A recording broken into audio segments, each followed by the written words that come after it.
Round your finger, dizzy from being spun, hung on every word, yeah, every single one.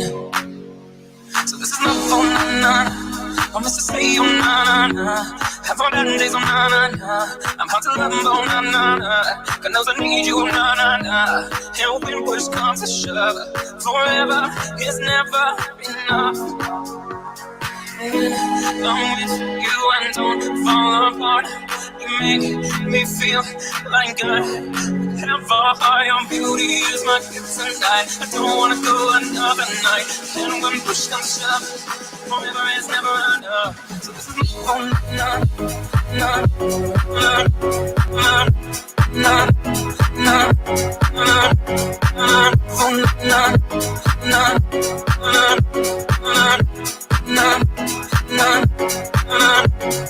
slow, automatic, from a movie, cinematic.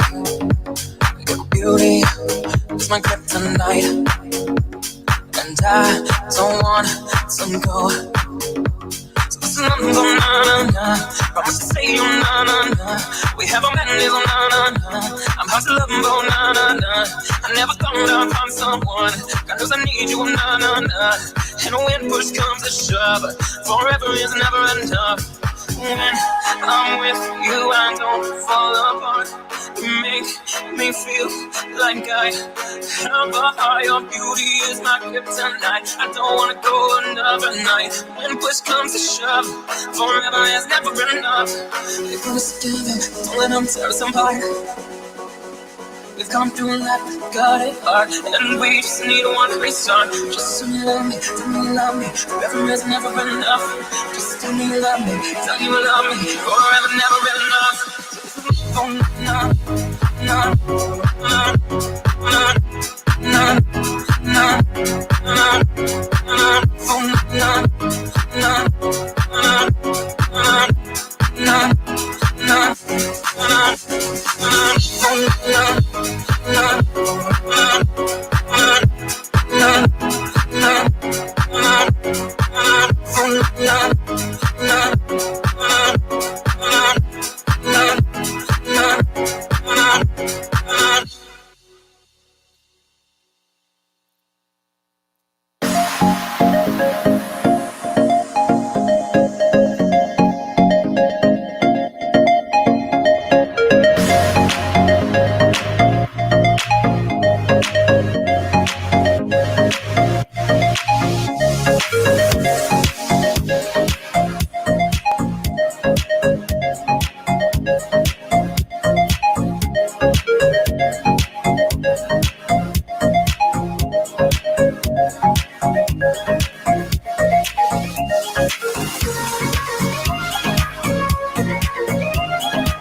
I'm running your way, but you pushed me away. Your lifeline, losing your mind.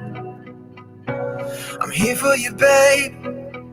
I've loved you the same this whole time, so tell me, what's on your mind? And I'm not here to hear you say you're fine. I can take the pain you hold inside. I wanna know, wanna see it. Can I feel your kryptonite? Can't get this off my mind. Does it only control you? Let me in, I'll help you out. I won't lose you this time.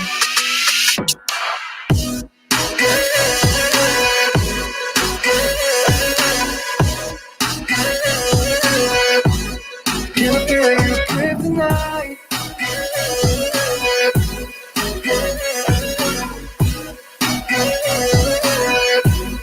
Can I feel your kryptonite? You think you're too far, but I'm where you are, you know. I said I won't leave your side. They left you bare, but I'm begging you still in my eyes for you. Yeah, I give my life. Yeah, I'm not here to hear you say you're fine. I can take the pain you hold inside. I wanna know, wanna see it. Can I feel your kryptonite? Can't get this off my mind. Does it only control you? Let me in, I'll help you out. I won't lose you this time.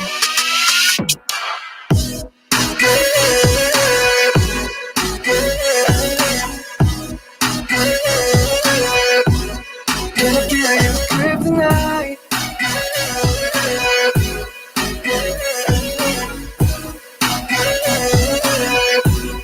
Can I feel your kryptonite? I wanna know, wanna see it. Can I feel your kryptonite? I'm here to hear you say you're fine.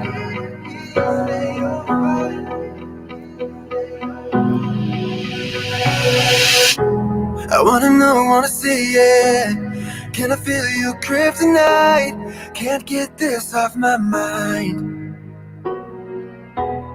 Does it only control you? Let me in, I'll help you out. I won't lose you this time.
Round your finger, dizzy from being spun, hung on every word, yeah, every single one. So this is not for na-na, I'm just to say oh na-na-na. Have all bad days oh na-na-na. I'm hard to love oh na-na-na. God knows I need you oh na-na-na. And when push comes to shove, forever is never enough.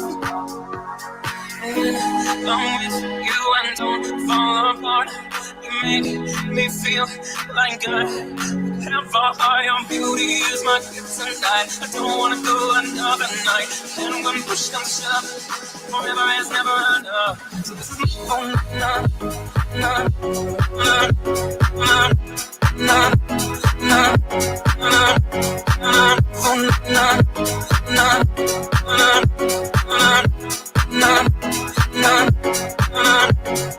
Slow, automatic, from a movie, cinematic. Your beauty is my kryptonite, and I don't want to go.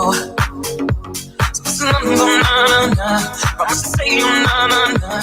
We have a man is on na-na-na. I'm hard to love him, oh na-na-na. I never thought I'd find someone. God knows I need you, na-na-na. And when push comes to shove, forever is never enough. When I'm with you, I don't fall apart. You make me feel like I have a heart. Your beauty is my kryptonite. I don't wanna go another night. When push comes to shove, forever is never enough. If we're together, don't let them tear us apart. We've gone through life, got it hard, and we just need one restart. Just tell me you love me, tell me you love me. Forever is never enough. Just tell me you love me, tell me you love me. Forever never enough. Oh no, no, no, no, no, no, no. Oh no, no, no, no,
here for you, babe.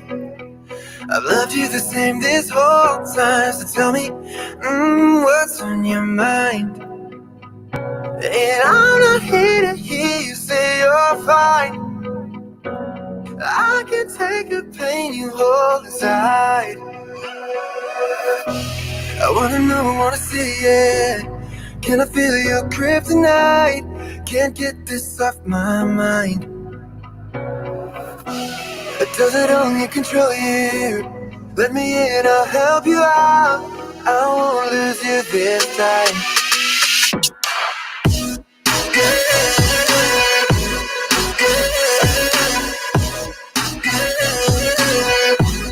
Can I feel your kryptonite?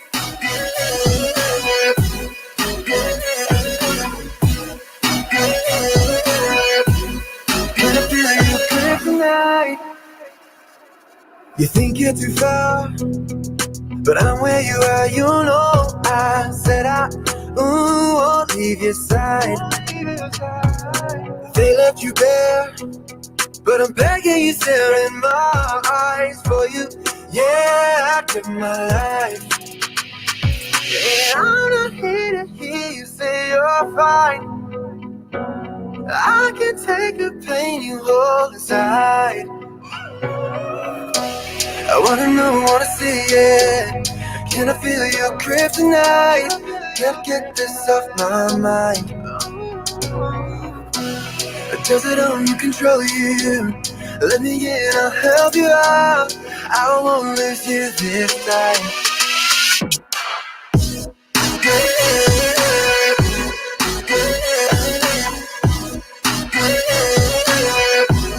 Can I feel your kryptonite?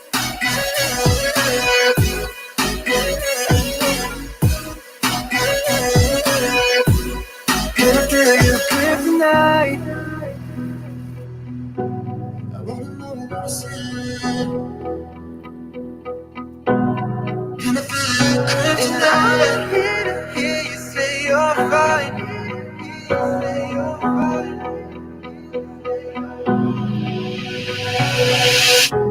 I wanna know, wanna see it. Can I feel your kryptonite? Can't get this off my mind. Does it only control you? Let me in, I'll help you out. I won't lose you this time.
Your finger dizzy from being spun, hung on every word, yeah, every single one.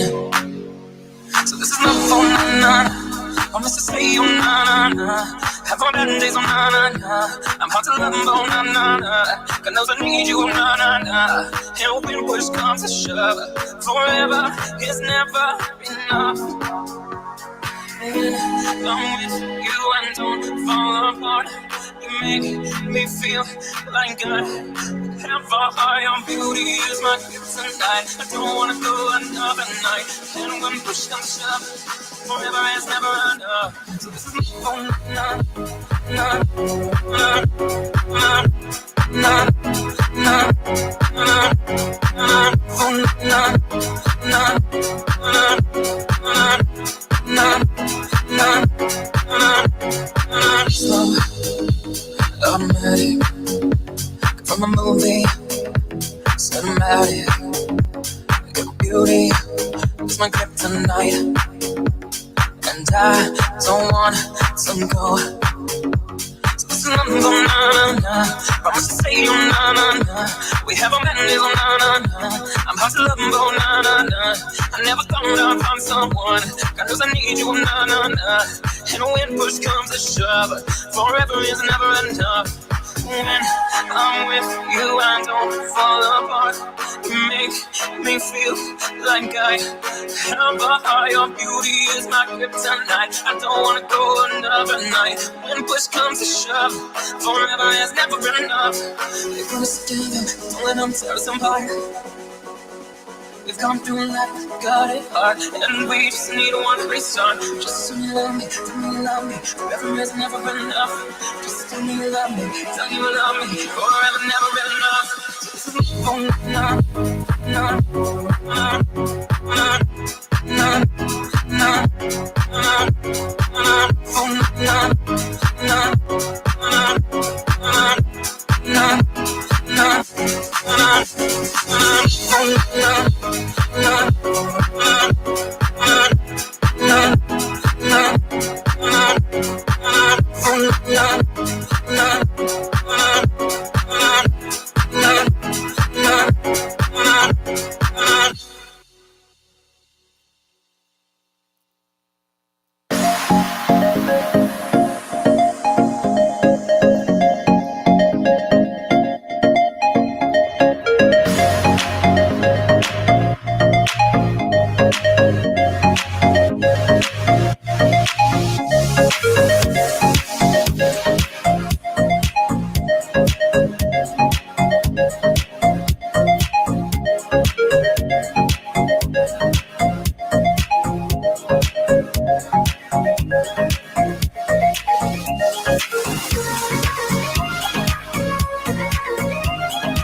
I'm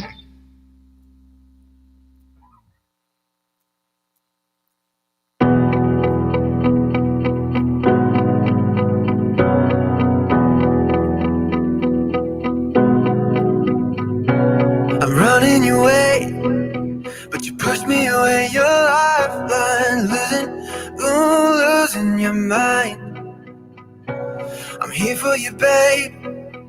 I've loved you the same this whole time. So tell me, what's on your mind? And I'm not here to hear you say you're fine. I can take the pain you hold inside. I wanna know, wanna see it. Can I feel your kryptonite? Can't get this off my mind. Does it only control you? Let me in, I'll help you out. I won't lose you this time.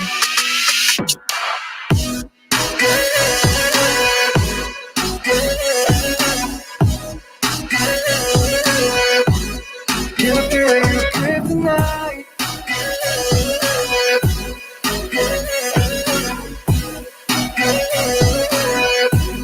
Can I feel your kryptonite? You think you're too far, but I'm where you are, you know. I said I won't leave your side. They left you bare, but I'm begging you, staring my eyes for you. Yeah, I give my life. And I'm not here to hear you say you're fine. I can take the pain you hold inside. I wanna know, wanna see it. Can I feel your kryptonite?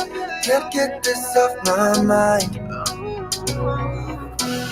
Does it only control you? Let me in, I'll help you out. I won't lose you this time.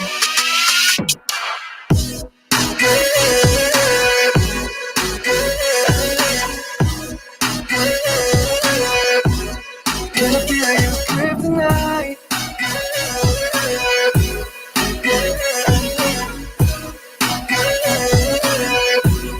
Can I feel your kryptonite? I wanna know what you say. Can I feel your kryptonite? I'm here to hear you say you're fine.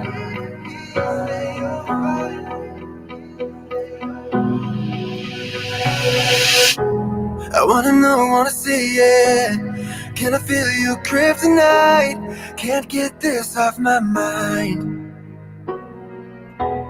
Does it only control you? Let me in, I'll help you out. I won't lose you this time.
Your finger dizzy from being spun, hung on every word, yeah, every single one.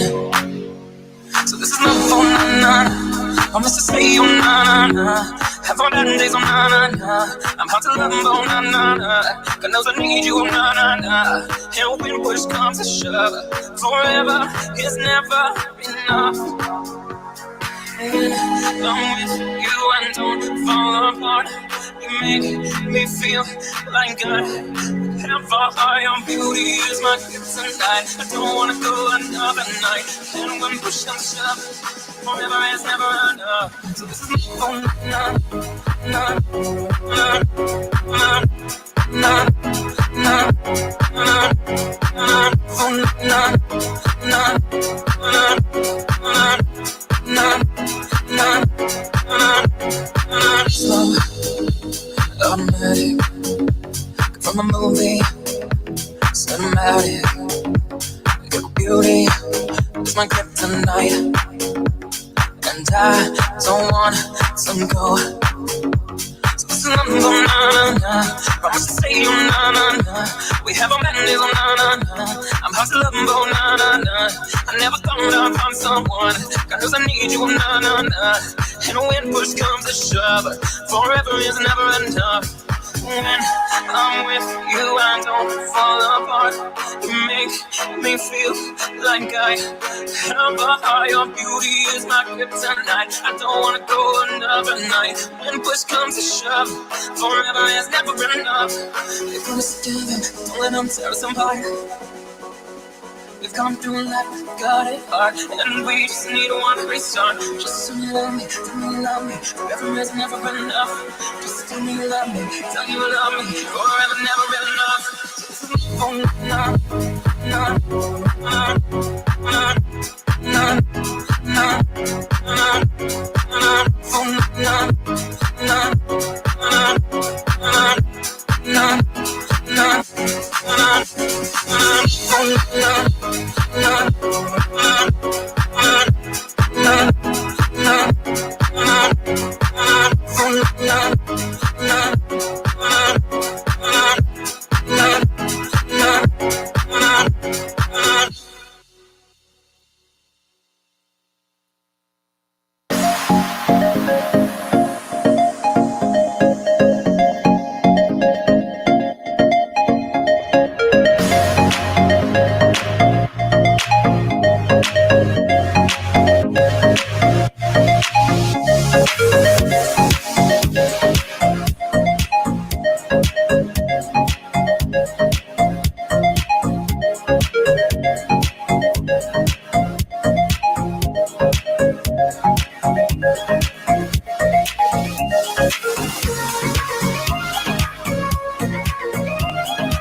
feeling, ooh, losing your mind. I'm here for you, babe. I've loved you the same this whole time. So tell me, what's on your mind? And I'm not here to hear you say you're fine.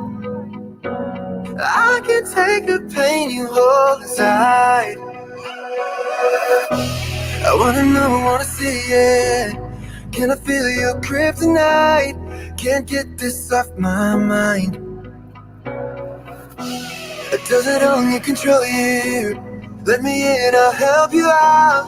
I won't lose you this time.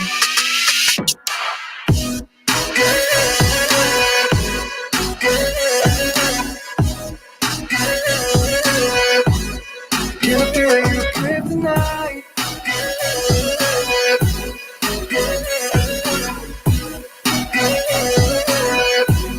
Can I feel your kryptonite? You think you're too far, but I'm where you are, you know. I said I won't leave your side.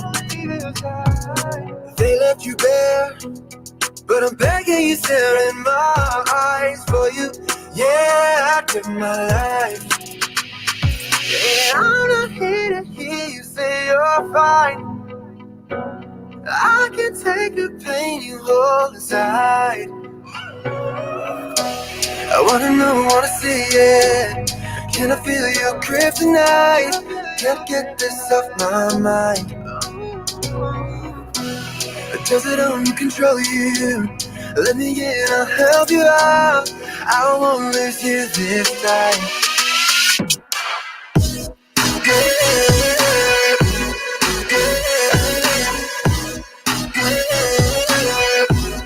Can I feel your kryptonite?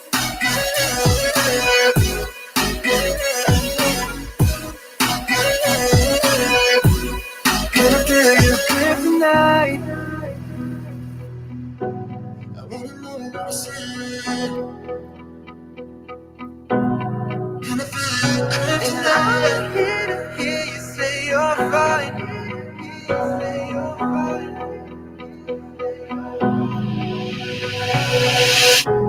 I wanna know, wanna see it. Can I feel your kryptonite? Can't get this off my mind. Does it only control you? Let me in, I'll help you out. I won't lose you this time.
Hey, everybody, and welcome back to day 2 of Fed Supernova.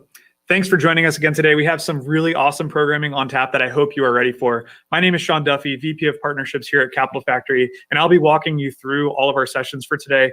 Just a quick reminder, anytime you have a question throughout the day, feel free to drop it in the chat, and at some point we'll get to it. There's multiple Q&As that we'll get to, and we'd love to hear your feedback from the audience. So today's track, we are featuring some really cool things, including the launch of TMDx, but also some really incredible men and women from the Texas Military Department and TMDx, which is a new joint innovation unit here in Texas. Additionally, we're going to get to hear from some of the amazing folks of our Texas Guard who will be sharing with the community what they're up to, as well as some amazing startups who are utilizing some next level technology that you will absolutely not want to miss. Before we get to all of that, let's take a look at what TMDx is all about. Be the change you want to see in the world, and become the heroes of tomorrow. Your Texas National Guard, like the rest of the military, defends our country and interests abroad. But we also have an additional mission that sets us apart, and that is to protect you here at home.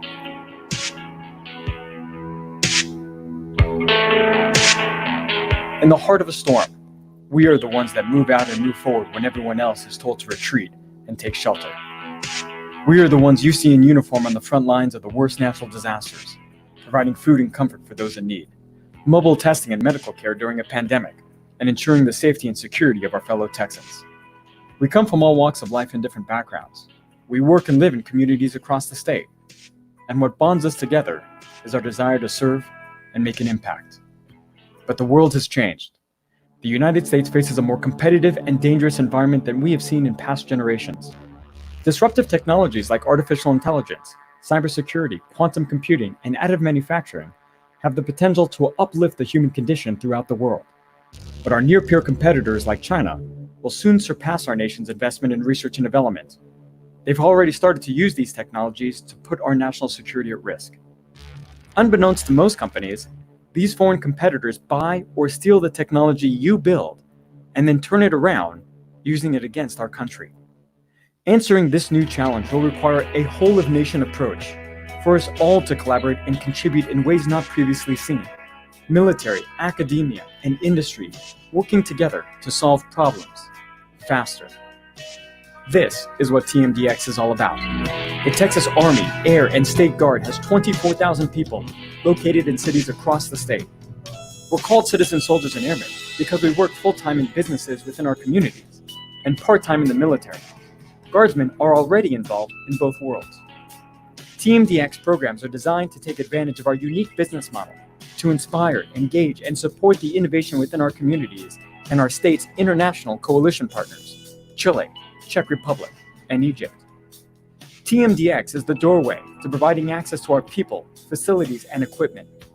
Through our military customer discovery program, companies are able to gain feedback on their technology. We've already partnered and sponsored over 30 companies that have been awarded a total of over $150 million in innovation contracts.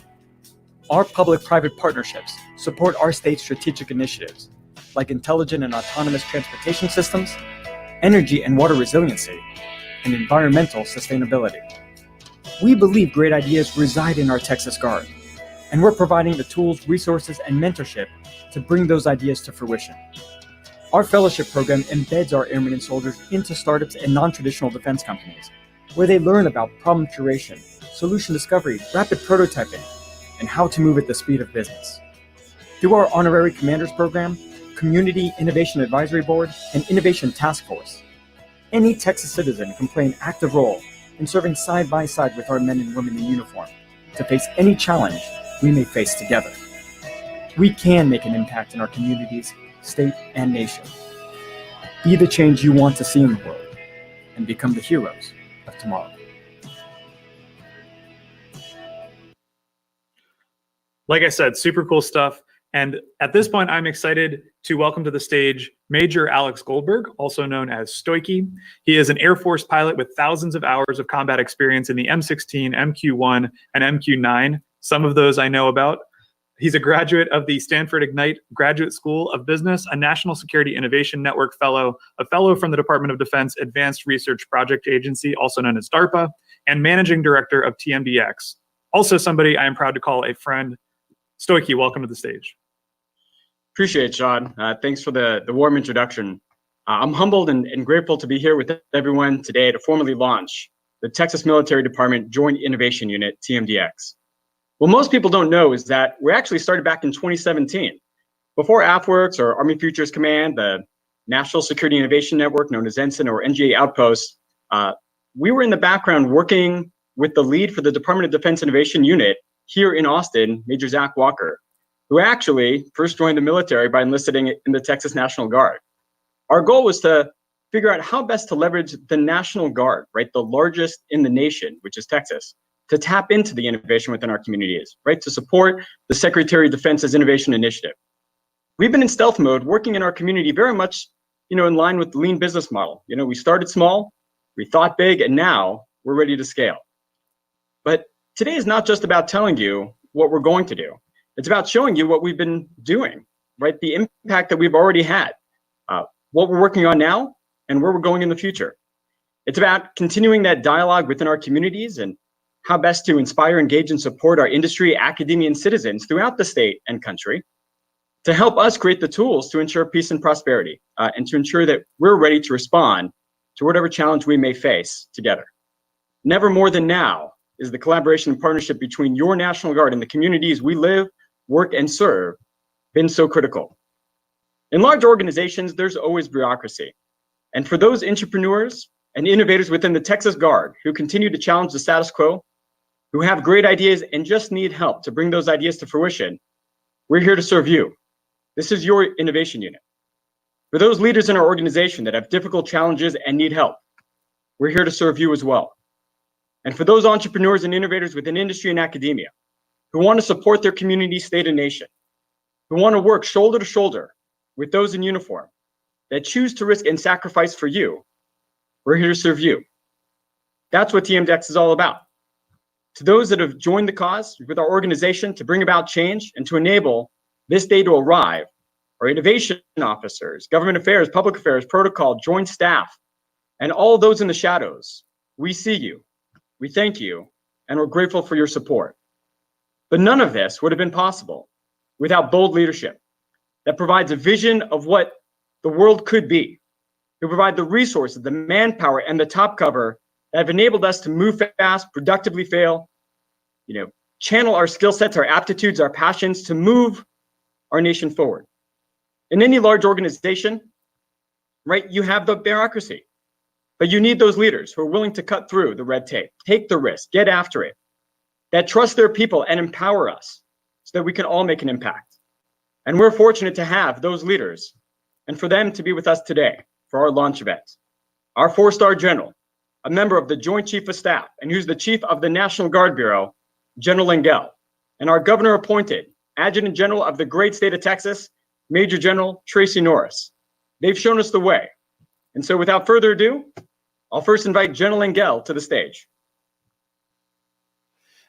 Hi, everybody. General Joe Langell here, the 28th Chief of the National Guard Bureau and a proud Texas Guardsman. I am so honored to be part of the launch of TMDx.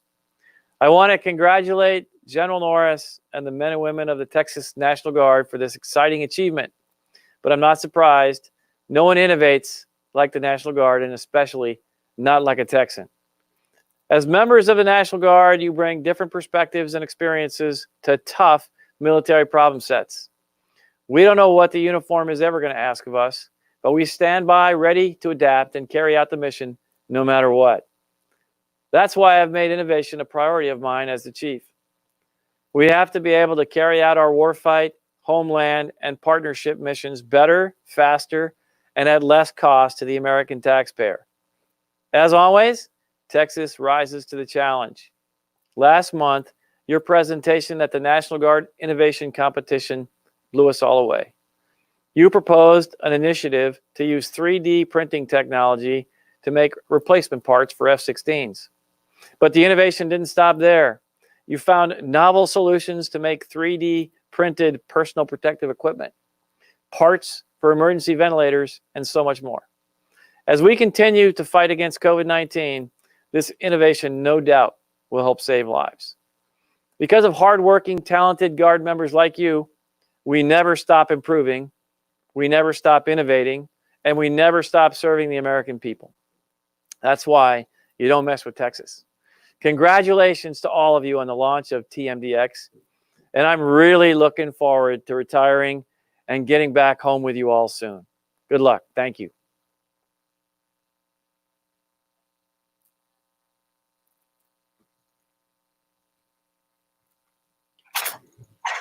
General Engel, grateful that you were able to take the time out of your crazy schedule to participate in today's events and share with us your thoughts. It goes to show how much you support and prioritize innovation, and we're thankful and looking forward to having you back in Texas soon. Next, I'd like to invite to the stage the Adjutant General of the state of Texas, Major General Tracy Norris.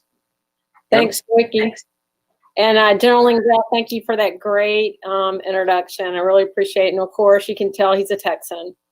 So I'd just like to talk to my fellow Texans. I'm excited to announce our official launch of the Texas Military Department's Joint Innovation Unit, TMDx. Thank you for joining us. We had hoped to do this in person, but we do have this COVID situation thing that's in the way, and we know that it's probably the safest and the most responsible way to do this. So thank you for being flexible with us. It's an honor to have General Engel as part of this event. Thank you, sir, for your leadership in this important new mission for us. Thank you very much, sir. And to capitalize on the unique strengths of the Texas Military Department and our long-standing relationships to Texas companies and communities. And as a complement to the Secretary of Defense's innovation initiatives, we are launching TMDx. The military moves slower than we would like, and we are working to change this, to move away from a compliance-driven, no because mindset. We are working to have this solve a mindset of how do we get to yes. The status quo is comfortable, but what works today to ensure our national security will not be good enough for the challenges we face on the horizon. And as an engineer, I know that these problems we can solve if we work together to shape our future.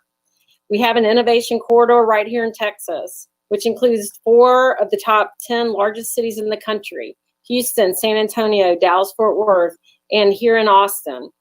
Here in Texas, we are the 10th largest economy in the world, and we have the biggest and the best National Guard force in the nation. The men and women of your Texas Guard are already embedded in industry and academia throughout the state.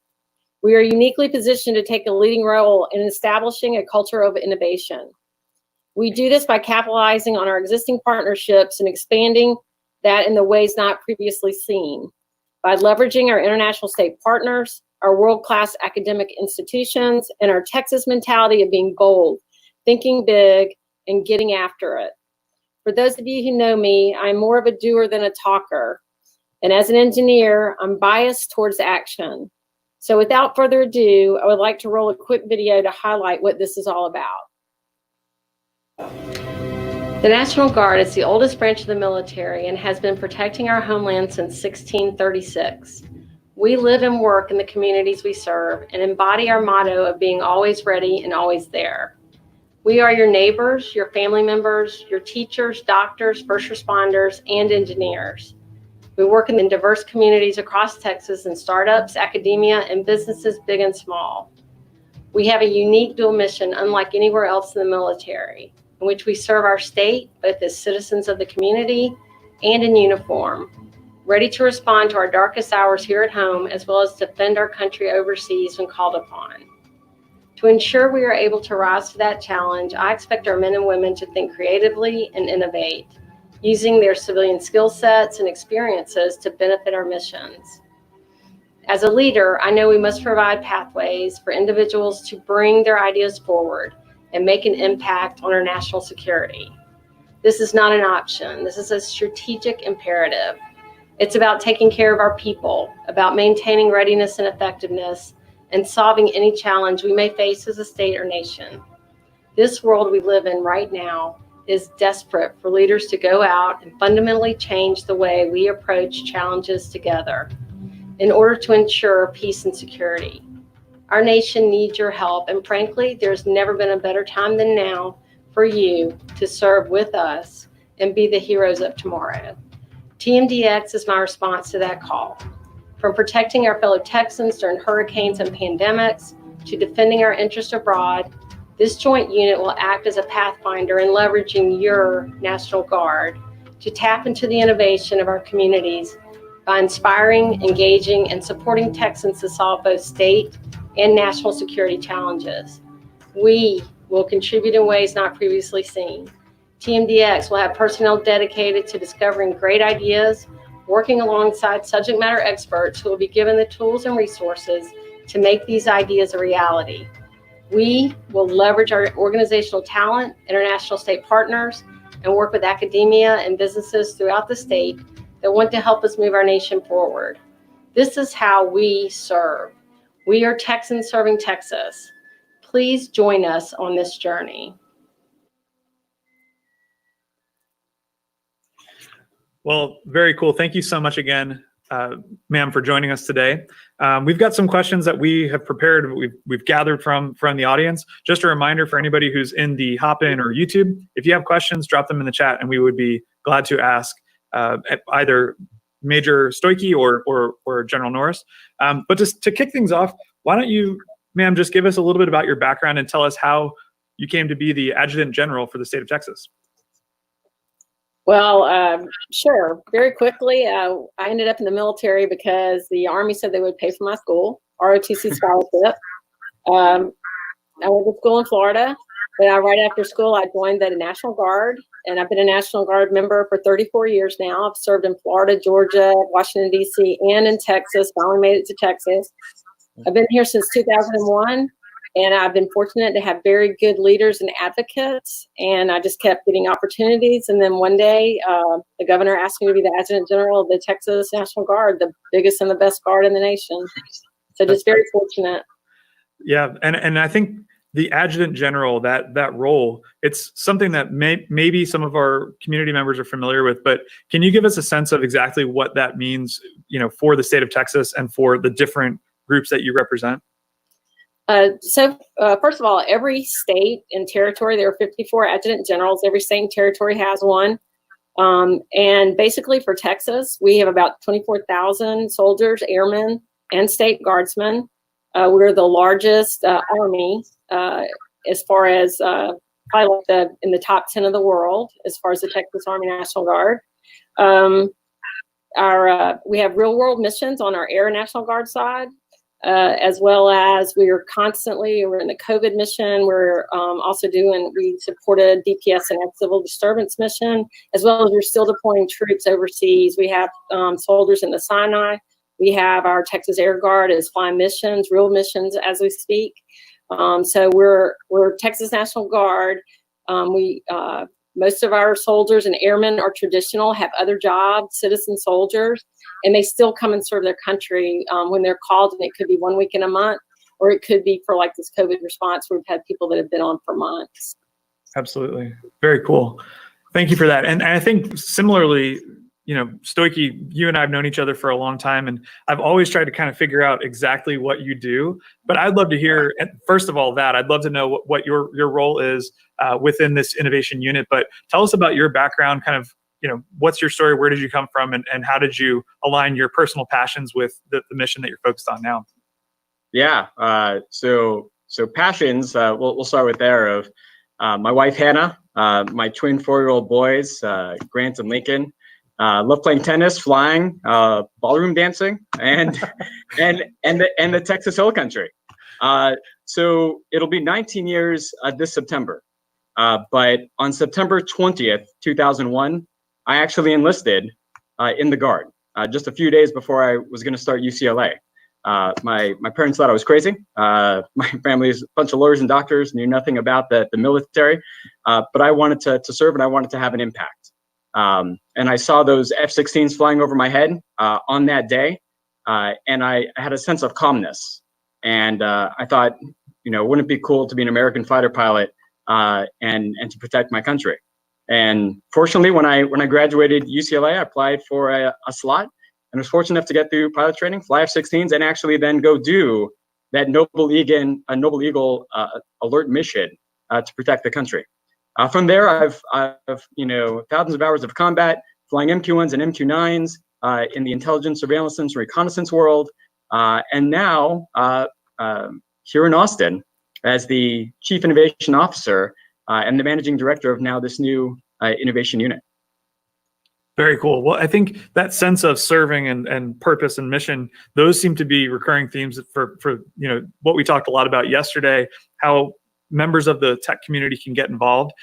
Really excited to learn more about specifically with TMDx and what you guys are doing. Before we get into that though, General Norris, can you tell us a little bit more about the Texas National Guard? What are some of the missions, some of the things that they're doing? You talked a little bit about the COVID response. Tell us more about kind of what that looks like and what, as a citizen of Texas and of Austin, what we should be, aware of that you guys are working on. Is that question to me? It is, yes. Okay. Well, our computer got the Sven, can you repeat the question? Yeah, quickly? absolutely. I think it's just kind of explain to the audience what the Texas National Guard is and what some of those missions are. So currently, I kind of went over some of our missions before, but I think also the mission we're taking on is basically with innovation, and Stoica can add to this also, is looking for better ways to do things in the future and existing things out there already that we can apply to some of the missions that we do. I think we're also we are a leader in working with some of the companies on getting some grants and things like that to start making those partnerships and to make a better future for the National Guard. So I'd ask Stoica if you want to add something to that. Yeah, and ma'am, if you actually want to highlight before that, so in regards to COVID, most of the community doesn't realize all of our roles, all of the missions, and the impact that we've currently had right since March. Most of us have been going around the clock 24/7 for now months in support of the state. If you want to just highlight some of the impacts that we've already had and a little bit more specifically along that mission, ma'am. Okay, great. So around the 2nd of April, the governor called up over 4,000 Air and Army National Guardsmen to come and assist with the COVID response. A lot of that, we've done a lot of testing. We've tested, here, I got some figures right here. We have tested over 3,000, we're in 235 counties out of the 254 counties we have. We've done over 400,000 tests for Texas. We've also gone into alternate care facilities and helped disinfect over 115 of those.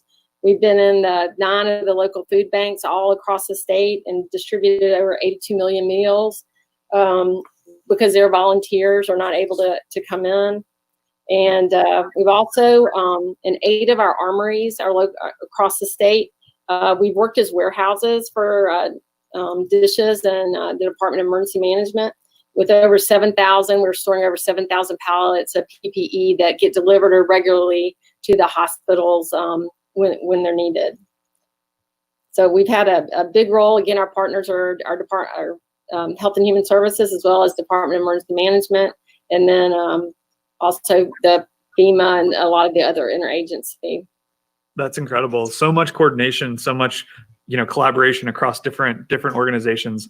It's incredible to hear the work that you guys are doing. And we actually have a question. Speaking of that kind of collaboration, we have a question from the audience, from somebody you may be familiar with, Zach Walker, and he asks, TMDx is going to be a superpower for Texas. How will TMDx capitalize on the rest of the DoD innovation community, DIU, AAL, Ensign, Naval X, etc.? And then also just a quick hi from Zach. So I don't know, Stoica, if you want to take that. Yeah, absolutely. So yeah, first of all, thank you, General Norris, for kind of highlighting that. I don't think most of the community realizes that when our first responders, when our hospitals, when they call 911, we're the ones that pick up. And so from a perspective of how can we collaborate with all the rest of the DoD innovation ecosystem that is really burgeoning here in Texas, right? Houston, San Antonio, Dallas-Fort Worth, right in here in Austin. So one aspect is I view us as more of as Sherpas. Look, the bureaucracy of the DoD is not going anywhere. We may have contract vehicles, we may have new authorities. Obviously, we have much more resources and manpower, and there really is this mandate that we have to move faster. But in reality, it's still very challenging for our government and industry partners. You can't get onto our military facilities. And it's hard to even just engage, to see our people, facilities, and equipment, to understand how we do business and see if there's a use case for your technology. And really, Army Futures Command, AFWERX, every entity has their own focus area that they care about. And we have our own focus areas. But unlike them, we actually do have a ton of unique value propositions that really are enablers. And I'll go over a couple of those. One is we are everywhere, right? There are armories and bases of the Texas Guard throughout every large and small city in all of Texas. And every state is the same.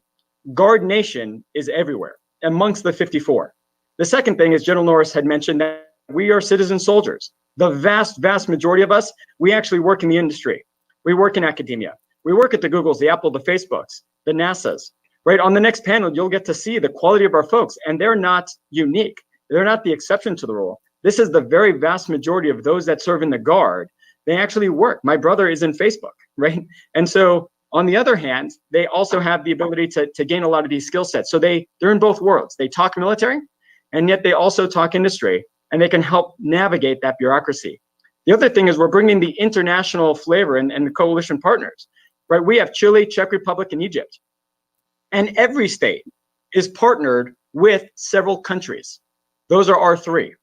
And so we have the ability to let them tap into our DoD innovation ecosystem too. They need to 3D print parts. They need predictive maintenance. They need all of the different technologies that we're going after too. The other thing is, because of this, since 2017, we've been intimately integrated within all of those DoD units. We've had a great relationship with Zach. 70% of AFWERX, Guardsmen. Texas Guardsmen, now we're expanding out to other Guard states are joining the fight as well. The Army Futures Command Chief Information Officer, he's a Texas Guardsman. The new National Security Innovation Network Director will be a Texas Guardsman. So we are involved, we are an enabler. We are trying to help with the tech scouting because we are located everywhere and we can understand those opportunities and plug them in. But we also have this unique talent that we can actually cross between those two sectors and help these companies actually get use cases, see our facilities, actually be able to understand and get that customer feedback that many of these other innovation units that are relatively small in manpower, we have the ability to help scale. We're just an enabler. Think of us as an API that plugs into all of them. Absolutely. Well, we're getting a ton of questions from the chat, and I think this is a question for General Norris. You know, tell us a little bit about. We know Stoichi is somebody who's out there. He's in the community. He's a doer. He's a shaker, and he just knows everybody. How do you, as a strategic leader, how do you kind of focus those priorities, and what are some of the visions that you have for this new organization?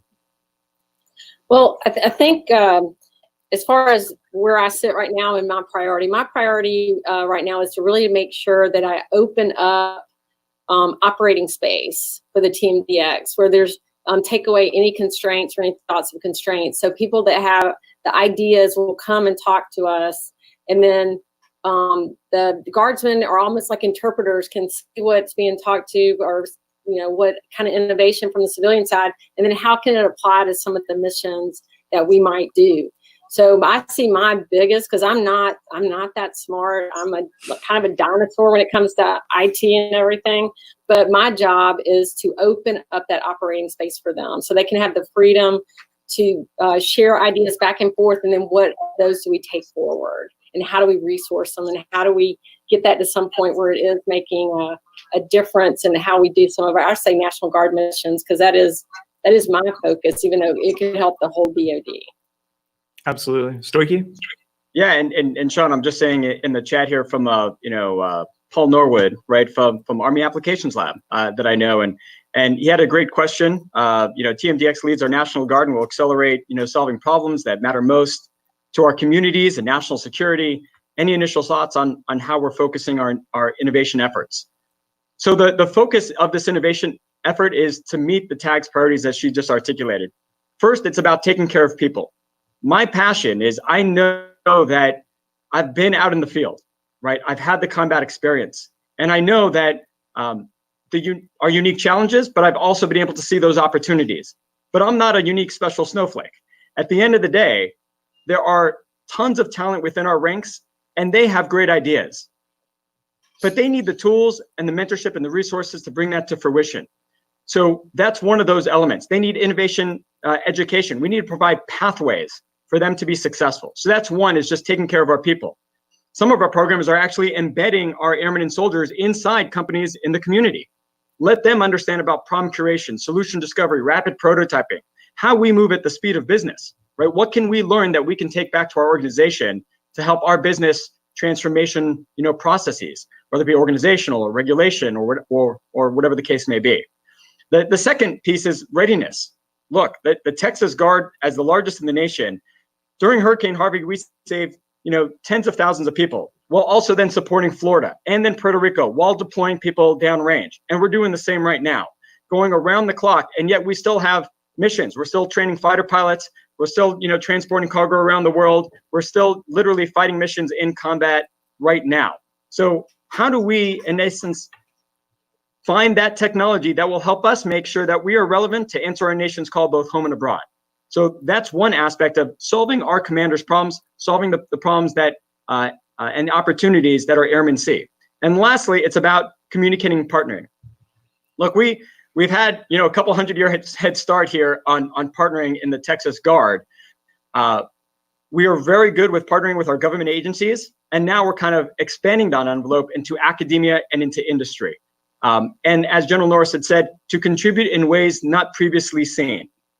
At the end of the day, there's a larger picture of why all of this exists. And a huge piece is because for now, for every $1 of research and development that our government spends, industry spends 8. And even though over the last 30 years of continual combat, what we have not realized, and just coming to this awakening over the last 10 years, is that China is now doubling down. Their research and development budget is going to surpass the United States in just a few short years. And so our national security will be at risk. They are coming into our centers of gravity, Silicon Valley, Boston, and here in Texas, and they're buying our technology. And now they're starting to use it against us on the battlefield. And I've seen it firsthand flying downrange. And so how do we educate our community? How we communicate and partner? How do we provide pathways for them to serve alongside us so that they can help us solve these national security challenges? That's what the focus is. Yeah, that all definitely makes sense. I know we talked a little bit yesterday about kind of inter-innovation unit collaboration. How do you see that moving forward? We actually had a question from, I think it was from Jack Ryan. How do you guys differentiate what you're doing from what DIU is doing or Ensign is doing? Are the priorities similar, the same, different? What does that look like? Well, just real quickly, we all have different priorities. Army Futures Command has certain cross-functional teams and things they care about. AFWERX is more open-minded to really empower the airmen. And General Norris has very much that mindset. Look, we have great ideas in the field, and so how do we empower them so that they can bring those ideas to fruition? We collaborate right at the Capital Factory. That's one of the great elements about Austin is that all of these innovation units are co-located here in Austin. And we all have great relationships. We all know each other. We pass information about companies, both good and bad. We have portals behind the scenes to be able to share that information. In regards to SBIR contracts that AFWERX kind of led, we shared that with Army. Now we have joint SBIRs. We support Army Futures Command when they come here, whether it's their ID cards or other services. So we're an enabler as the Guard, as the strategic reserve, but really focused on our communities and our states. So we have great relationships, and we've partnered with all of them to help their priorities come to fruition as well.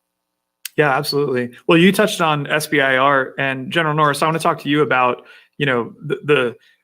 this is kind of the elephant in the room for working with government and sort of what has slowed down the process of small businesses working with the government. How do you, working through that bureaucracy within the DoD, what do you see as kind of your number one priority, especially given everything that you guys have done kind of behind the scenes? What's your priority moving forward to continue to break down those barriers to entry? Well, my priority is to continue to open up the Texas military, the Texas Military Department, Texas National Guard in ways that we haven't seen before. We already have partnerships established. TMD has partnered with over 30 companies already, and we've received over $150 million in federal funding support. When companies have an issue or encounter DoD red tape, we've been able to connect them to the people, equipment, and insight they need to achieve in success. And another thing about the Texas Military Department is we're all across Texas. Right now we're a spot in Austin, but we're looking at, still going up to Fort Worth, Dallas, San Antonio, all the different innovation hubs, and integrate into that. And we've also seen progress in some incredible weapon technologies. And much of what we're looking to create can be used here at home or abroad. One of the successful programs that we supported was our Pilot Training Next program, which is fundamentally revolutionizing how we are training our future pilots. So we were involved in supporting that, and it saves money, saves time, and then ultimately it's becoming something that's a safer way and more personalized for each service member. Yeah, that is incredible. Yeah. Go ahead, Stoke. Yeah, I'd love to hear more about kind of what your thoughts are on kind of all those things, and talk to us about the Pilot Training Next program and what that represented for, an evolution of how you guys do business. No, absolutely. I mean, that was a great case where, right, Air Education Training Command, right, that trains every career field in the entire Air Force is just down in San Antonio. And they had an idea of, hey, let's revolutionize the way we do pilot training. And from a pilot's perspective, it definitely needs some love and care and attention. We create the best pilots on the planet, but it takes quite a bit of time.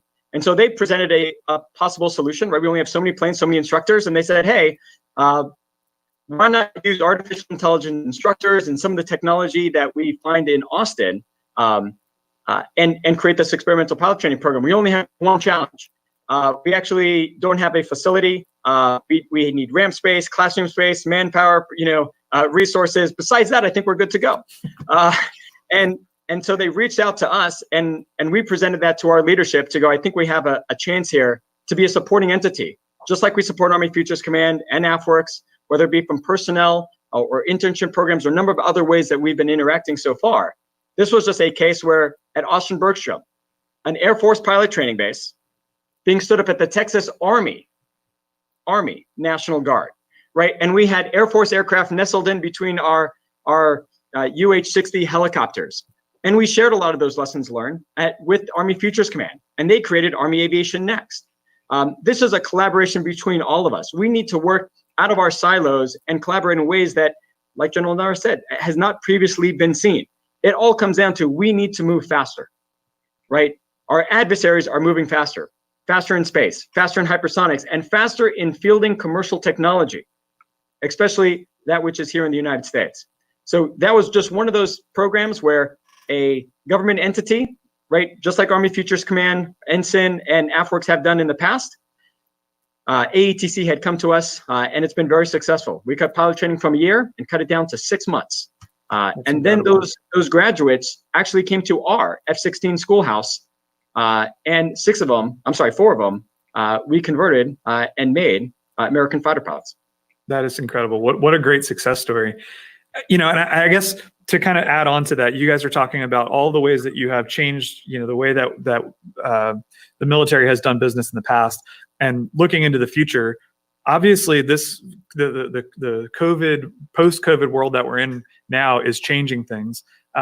We had a question from JP Lutz in the comments there. First of all, he said, love Texas taking a lead. But he's wondering about kind of what your physical space will be. Talk to us about that. And then also, in the interim, what does it look like in a virtual first environment? Yeah, absolutely. Just real quick. Right now, the tag last year had started. We have a presence at the Capitol Factory on the 8th floor. And obviously this launch had been continually pushed for a number of different reasons, and obviously with COVID going on and other real world missions. So our first instantiation is at the Capitol Factory. And we are tightly integrated into that ecosystem. Beyond that, right, we're at the Capitol Factory up in Dallas. Down in San Antonio, we're going to be located at Geekdom, and Ion, right, down in Houston. At each one of our units internally, we actually have TMDx, Houston, San Antonio, and Dallas-Fort Worth on the base for our airmen to go to with innovation officers, with cross-functional teams, and we're starting to roll that out to our brigades throughout the Army National Guard so that, right, our airmen and soldiers have pathways to bring their ideas to fruition. But that is the first instantiation here in Austin, and expanding out to those cities, and hopefully being able to get to El Paso, where we have several units as well here in the not too distant future.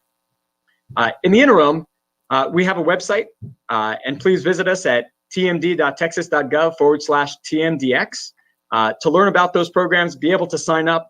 We're already integrated with academia and Texas A&M, and they've reached out to go, hey, we have a whole bunch of internships. Folks that haven't been able to get jobs, they want to build out their resume, they want to have an impact on their community, they want to solve national security problems, and we're plugging them into companies that we're working with on SBIR, as well as inside of our organization to help us with our problems as well.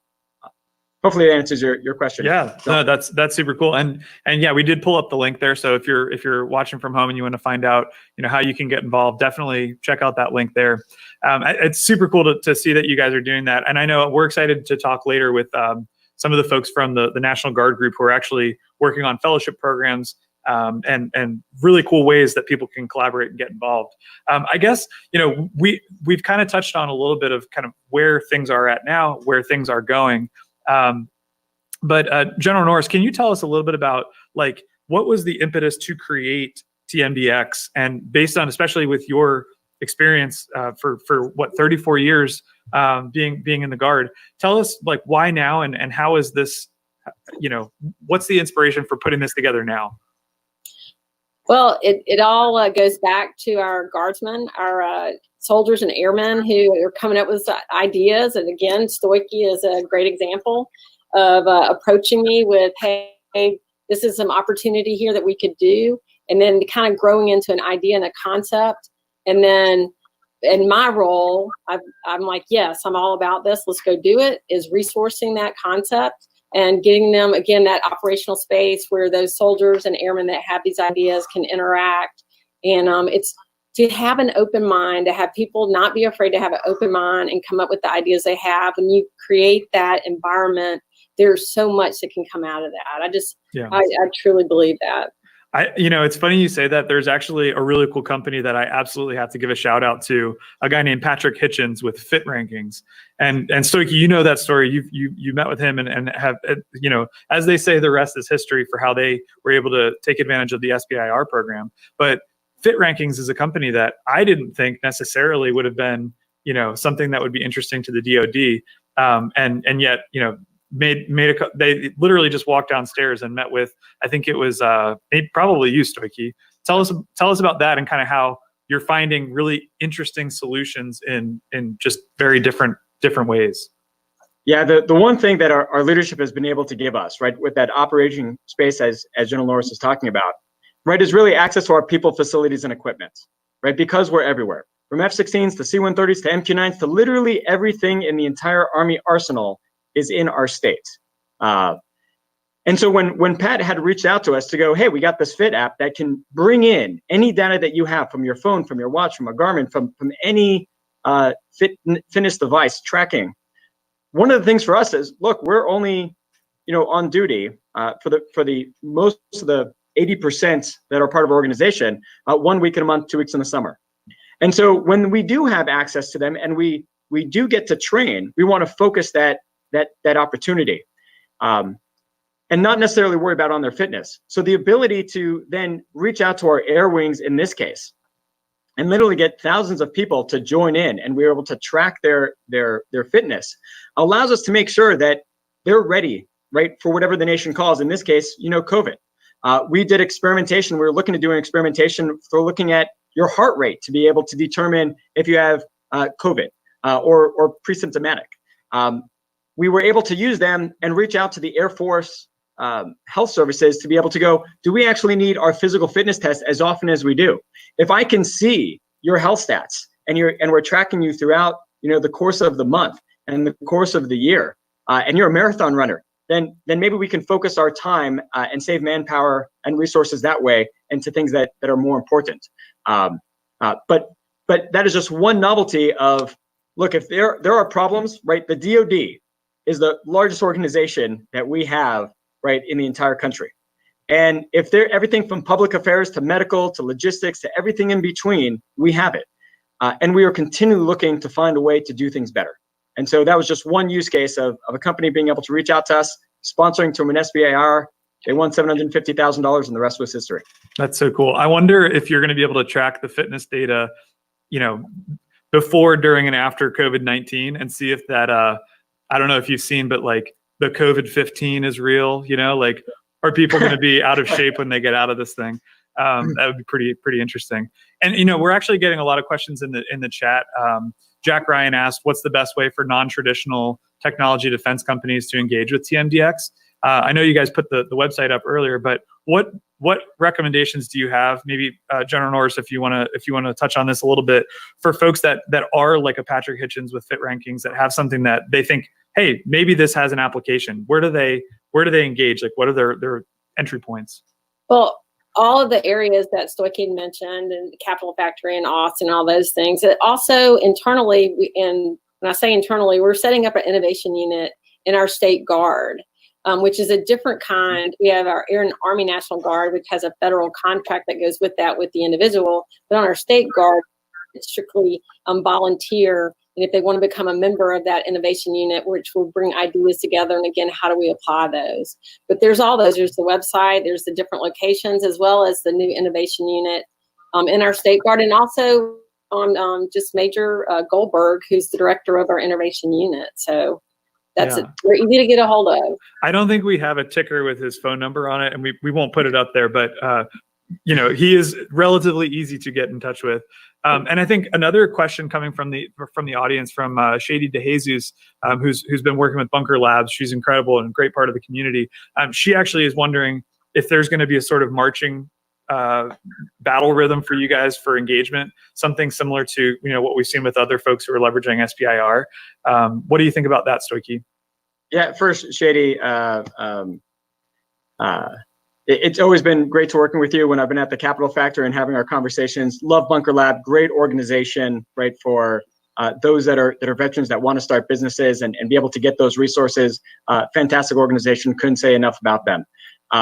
Yes, we're going to be in all those events, Startup Week, South by Southwest. We're going to be hosting events here at, you know, Camp Mayberry. I mean, it's a, you know, world-class location right here in downtown, prime real estate, to be able to do a whole bunch of different showcases. From Agility Prime, where we're kind of helping the Air Force usher in this new era of urban mobility, to working on a lot of these strategic initiatives to bring in autonomy, right? Working with the Texas Department of Transportation and you know, Intel, Qualcomm, Ericsson, with these P3, P4 partnerships to really help bring in intelligent transportation systems.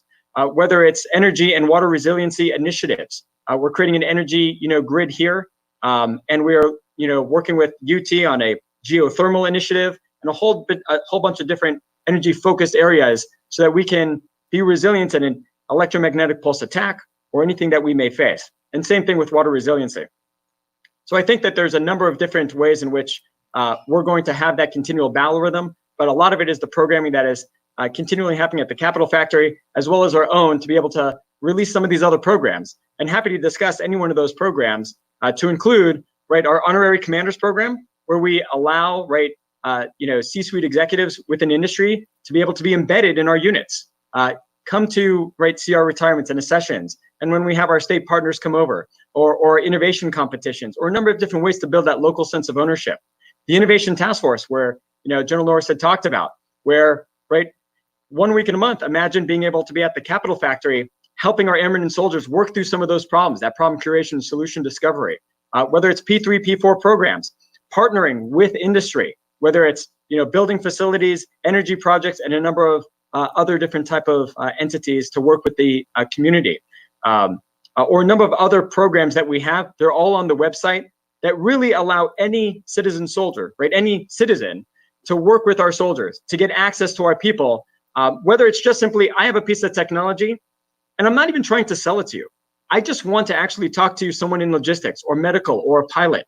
Can you give me the use cases? Can you tell me how you're doing it now, so I can just see the value propositions and whether this is just a frontier, a vertical that company actually wants to pursue. So all of those programs and services are really what we're providing to our community to really make it easier to work with the government. When we call the Pentagon, they answer. When I ask General Norris to call the Pentagon, they answer, right? So it's one of those things that we can help vet and walk through the community. And if there's something impactful, we'll make sure it gets to the right person, and we move forward, just like we have. We're sponsored over 30 companies and over $150 million of SBIR funding in just this last year. We're already getting after it, and looking forward to finding new technology that will help move our country forward as well. Yeah, that is amazing. $150 million. I think that impact on the small business community, the startup community is huge, and especially to be able to do that here in Texas. You know, talk about Texans serving Texas. That is super cool. General Norris, I wonder. So Stoichi touched on you know, kind of the mechanics, some of the mechanics of it, and sort of the programs that you're building to take in all of these great innovations. What are the kinds of innovations that you are specifically hoping to see? You know, I think a lot of people in the community think military, and they think, oh, these must be all like weapons-based technologies. We've talked about a couple that are definitely not. So tell us about kind of, if you could wave a magic wand and say, we'd love to see more technology like this. What are you guys looking for? Well, right now, I think one of the big successes we've had is the 3D printing, and being an engineer and knowing how the military construction process works, which is a 5 to 7 year program. There's opportunities to actually create facilities. Now, I think they'll have to work out what code we're going to call it, because everything's coded in the military. But and then maintenance, a lot of maintenance, and being able to set up base camps and things like that can become a lot easier than what we're doing right now. And then also the weight of materials and things, and having to ship materials places. All this could be just a huge change agent on future facilities. It's one of the big ones. Again, I have my little focus as far as engineers, but that's one. And then it could expand to other thoughts or ideas that people have as well. So that's the one I've been watching very closely. And are you guys working with, we have a question in the chat here from Don Prichelle, who's asking about, students in universities. Is that part of your scope? Are you guys, working with any of the state universities? I think we're starting to. I'll let Stoic finish this, but absolutely, I think that's where we want to expand to. And that's where a lot of ideas should be coming from. Alex, you want to add to that? Yes, ma'am. So a couple things is just at the end of last year, we participated with Texas A&M in the Trusted Marketplace, where we are looking for companies that from all the logistics and personnel vetted for national security. There's a lot of companies that are actually a lot of venture capital that is reaching out to businesses throughout the United States, and even here in Austin specifically, where they will buy their technology, they will invest, they will become over 51%. Even Magic Leap, which is a $1 billion augmented reality, but once they go 51% to China or Russia or Iran, we're no longer able to work with them. And one of the tactics that they've used is investing in those companies just to actually purposely steer them in the direction that will make sure that they're not successful. They never have to shoot a missile. They never have to drop a bomb. And they're able to take a lot of this game-changing technology and push it much further down the road. So with universities, 1, the Trusted Capital Marketplace. 2, we work hacking for defense. We do hacking boot camps and hackathons with Texas A&M. We currently have done that in the past, and we will have many more in the future. We're working with UT Austin and their Center of Autonomous Air Mobility. We are working with the Texas Advanced Computing Center. And no more so than during this COVID have we worked with our universities, where we stood up the Innovation Task Force in support of the governor's strike force for procurement.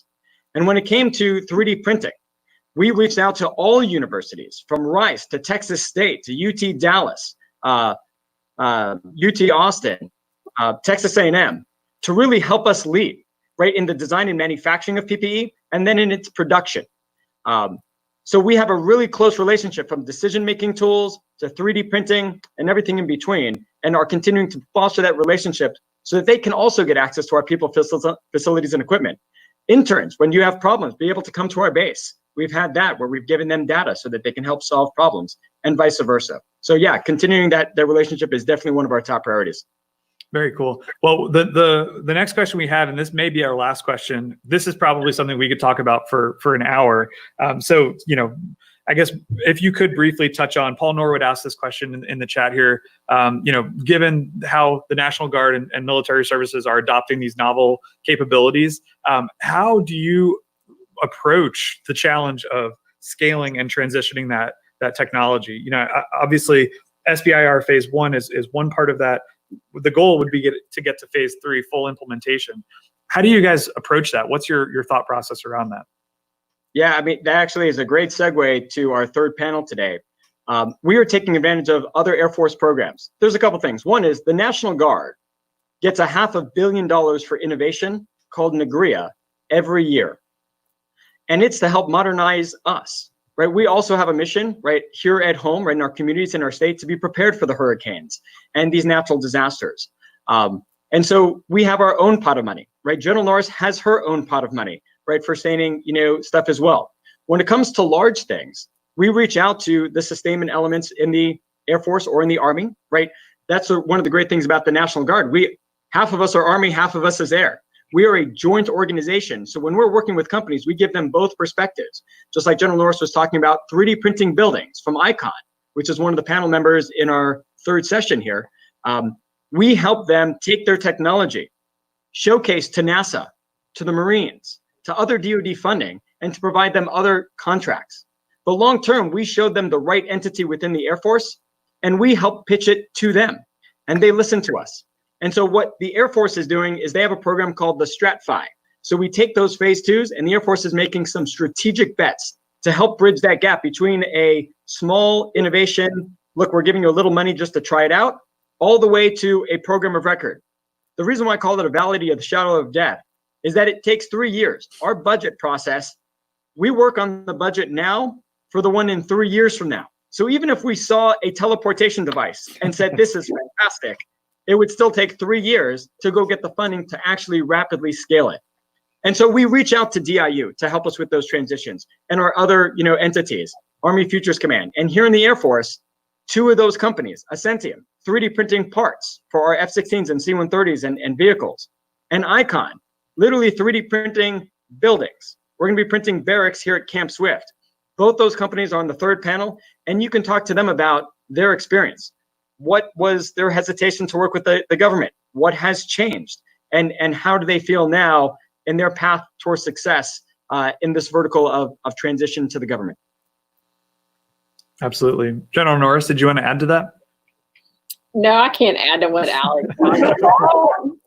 We're just here to support him. I don't think anybody can outmatch Stoichi. So yeah, that's all really interesting. And those panels coming up, I hope that our audience stays tuned in for that. We had one other question in the chat. This is a question that keeps coming up. And so as we kind of close things out here, Rebecca, if you can add that link back in there. The question was, what's the best way for the average citizen to get involved? And I would just point you guys to the tmd.texas.gov/TMDx to learn more. There's lots of really great information on there and ways for folks to connect. And so with that, I guess I would just say, General Norris, thank you so much for taking the time today. This has been really, really awesome to learn more about what you guys are doing. Well, this is the fun part of the job, so I enjoy it. Thank you for having me. Yeah, and Stoichi, as always, thank you. I know we'll hear from you in a little bit as we move through the next couple of segments of our sessions for today. Absolutely. Appreciate it. Thanks, Sean. All righty. So with that, everybody, we are going to be moving on to our first networking session, which is going to start right at 12 p.m. And so if you are in Hopin, you can head over to the networking session. And if you're joining us through YouTube, feel free to stretch your legs, grab something to eat, and we will meet right back here at 12:15. And we're going to hear how TMD connects Texans to their National Guard through service fellowship programs and honorary commands. So thanks for joining us. Thank you to our panelists, and we will see you back here at 12:15.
Round your finger, dizzy from being spun, hung on every word, yeah, every single one. So this is not for na-na, I'm just to say you na-na-na. Have all bad days, oh na-na-na. I'm hard to love, oh na-na-na. God knows I need you, oh na-na-na. And when push comes to shove, forever is never enough. When I'm with you and don't fall apart, you make me feel like God. Ever higher beauty is my gift tonight. I don't wanna go another night. And when push comes to shove, forever is never enough. So this is my phone, na na na na na na na phone, na na na na na. Slow, automatic, from a movie, cinematic. Your beauty is my kryptonite, and I don't want to go. So this is na-na-na. Promise to say you na-na-na. We have a madness, oh na-na-na. I'm hard to love, oh na-na-na. I never thought I'd find someone. God knows I need you, oh na-na-na. And when push comes to shove, forever is never enough. when I'm with you, I don't fall apart.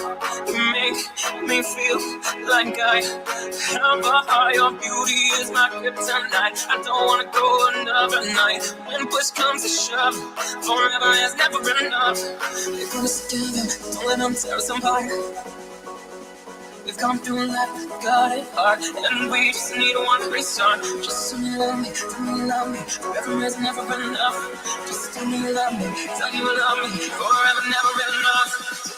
Oh, no, no, no, no, no, no, no, oh, no, no, no, no,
I'm running your way, but you push me away. Your lifeline, losing your mind.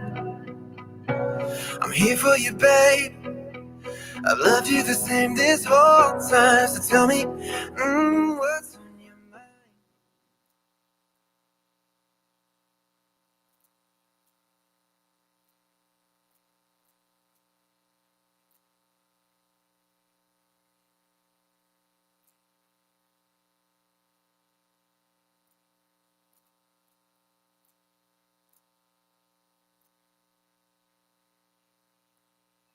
Hey, everybody, and welcome back. We hope you enjoyed our networking session.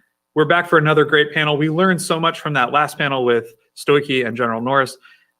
We learned a lot about what the Texas Guard up to. Now let's talk about some of their capabilities. So check out this video that highlights those who serve in the Guard.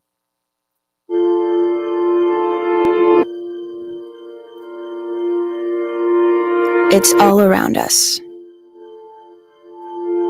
It's the ground upon which we stand. The well-worn paths, and the ones that haven't been forged. It's our history, and our what lies ahead. It's ours to nurture and to protect. We're a force for community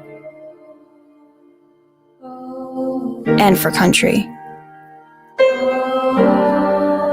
We have the skills to define our future and our nation's future.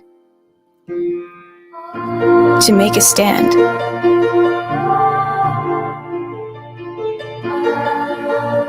For our way of life. And we will so promise. Back into the land of the free.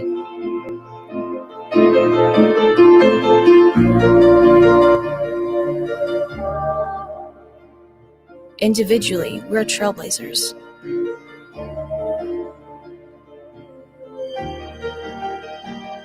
Pioneers, preservationists.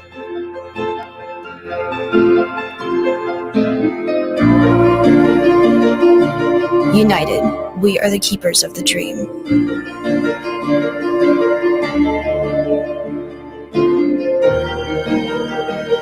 And we are on guard.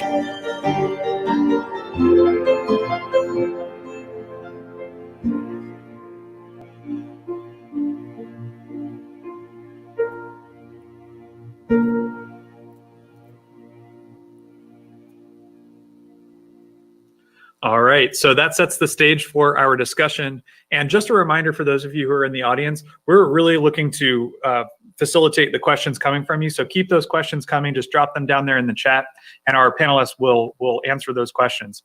And so at this point, I'd like to bring Lieutenant Colonel Cindy Storroy, who will be our moderator for this upcoming panel, and she will introduce the panelists. Welcome, Cindy. Thanks for joining us. Thank you so much, Sean. Good afternoon, everyone.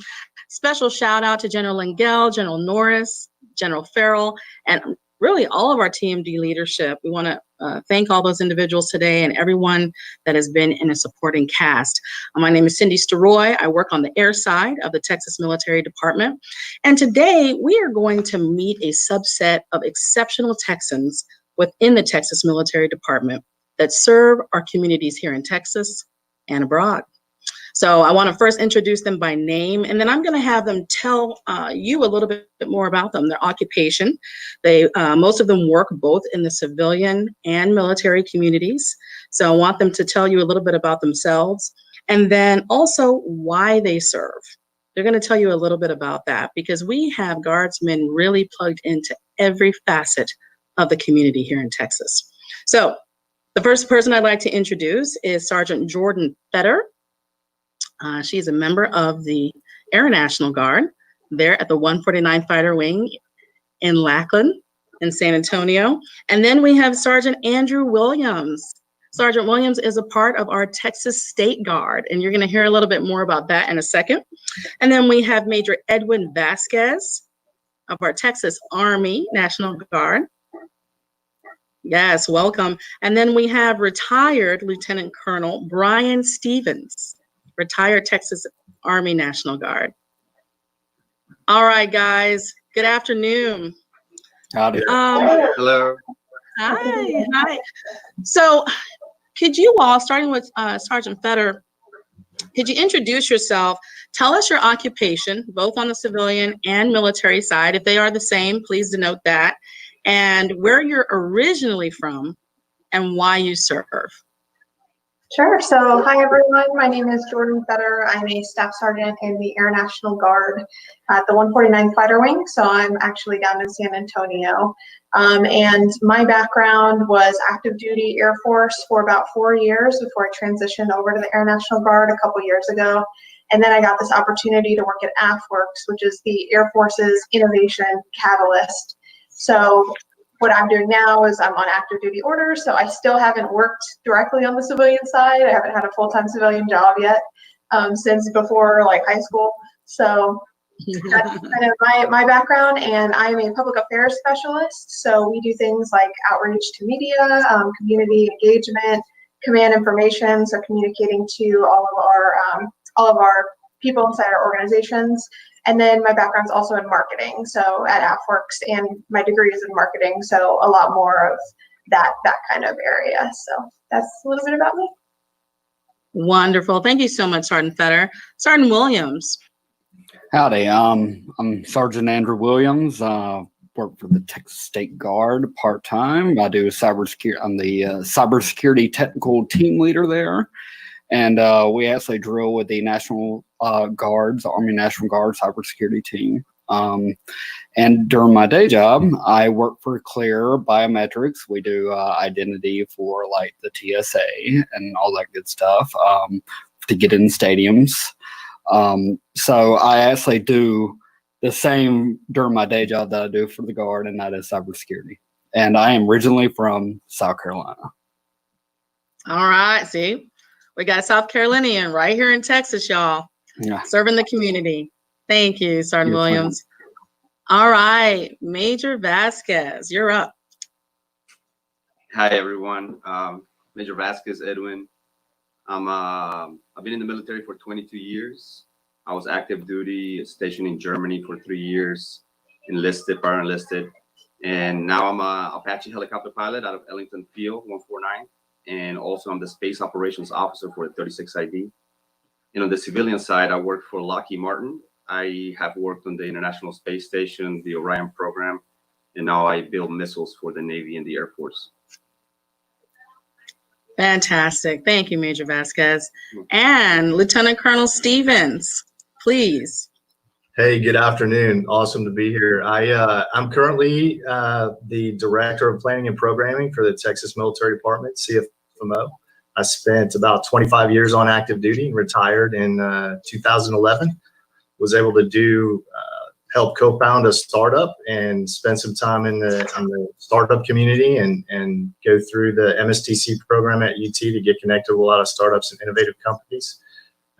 Originally, I was born in Germany. I grew up as a military dependent, so I was born in Germany. My father was in the Army, and I serve because I'm passionate about being able to support soldiers and airmen and our veterans, and I love to connect innovative technologies and the startup community back into the military and the Texas Military Department. It's an awesome opportunity, and I'm thankful to have that opportunity. Wonderful. Well, I think it's amazing the plethora of diversity and the experiences that each of you have. I hope that our audience can kind of see that we don't have a one prototype, if you will, that all of you are plugged in many different ways, helping to solve problems. So my first question is going to go to Sergeant Williams, being a part of our Texas State Guard. There's only a few states, probably 4 or 5 others, that actually incorporate their state guards into the overall construct of their Texas or their military force construct. So Sergeant Williams, you told me a little bit about why you serve, the defining moment that sort of confirmed what you've always known. Can you talk a little bit about that? Well, it wasn't until 2 years after I enlisted that I really didn't find what drives my passion, what fulfills me. And what that was during Hurricane Harvey, whenever most of the National Guard of Texas and the entirety of the Texas State Guard was activated for state active duty during that time. And we were actually one of the first teams to go out and be assigned a shelter team.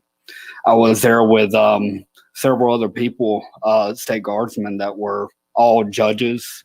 They were lawyers, they were IT managers, database administrators, and project managers that I was in charge of running the shelter with.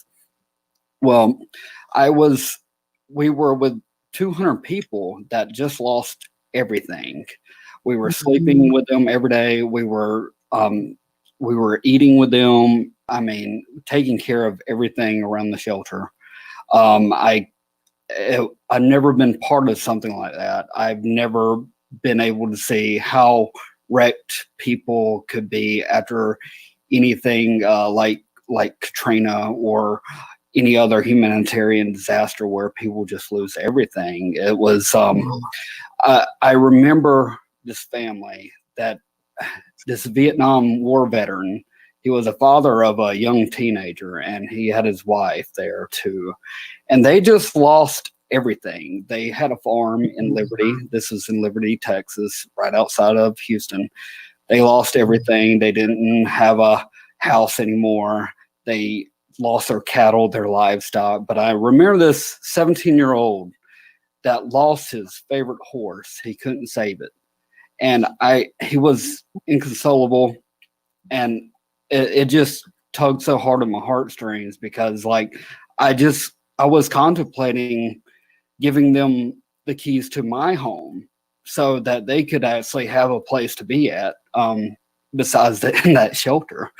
So that was really the defining moment that actually keeps me in the Guard. And I know I don't do it for anything else, but what I felt during that activation is exactly what keeps me in and why I serve today. And that's to help out my fellow Texans.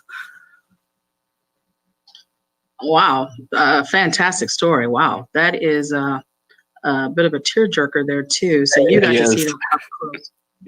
Absolutely. No, it's okay. I mean, you lived through that and so did they. So thank you for what you did in support of Hurricane Harvey operations and just being there on the ground. Our Texas State Guard is quite amazing.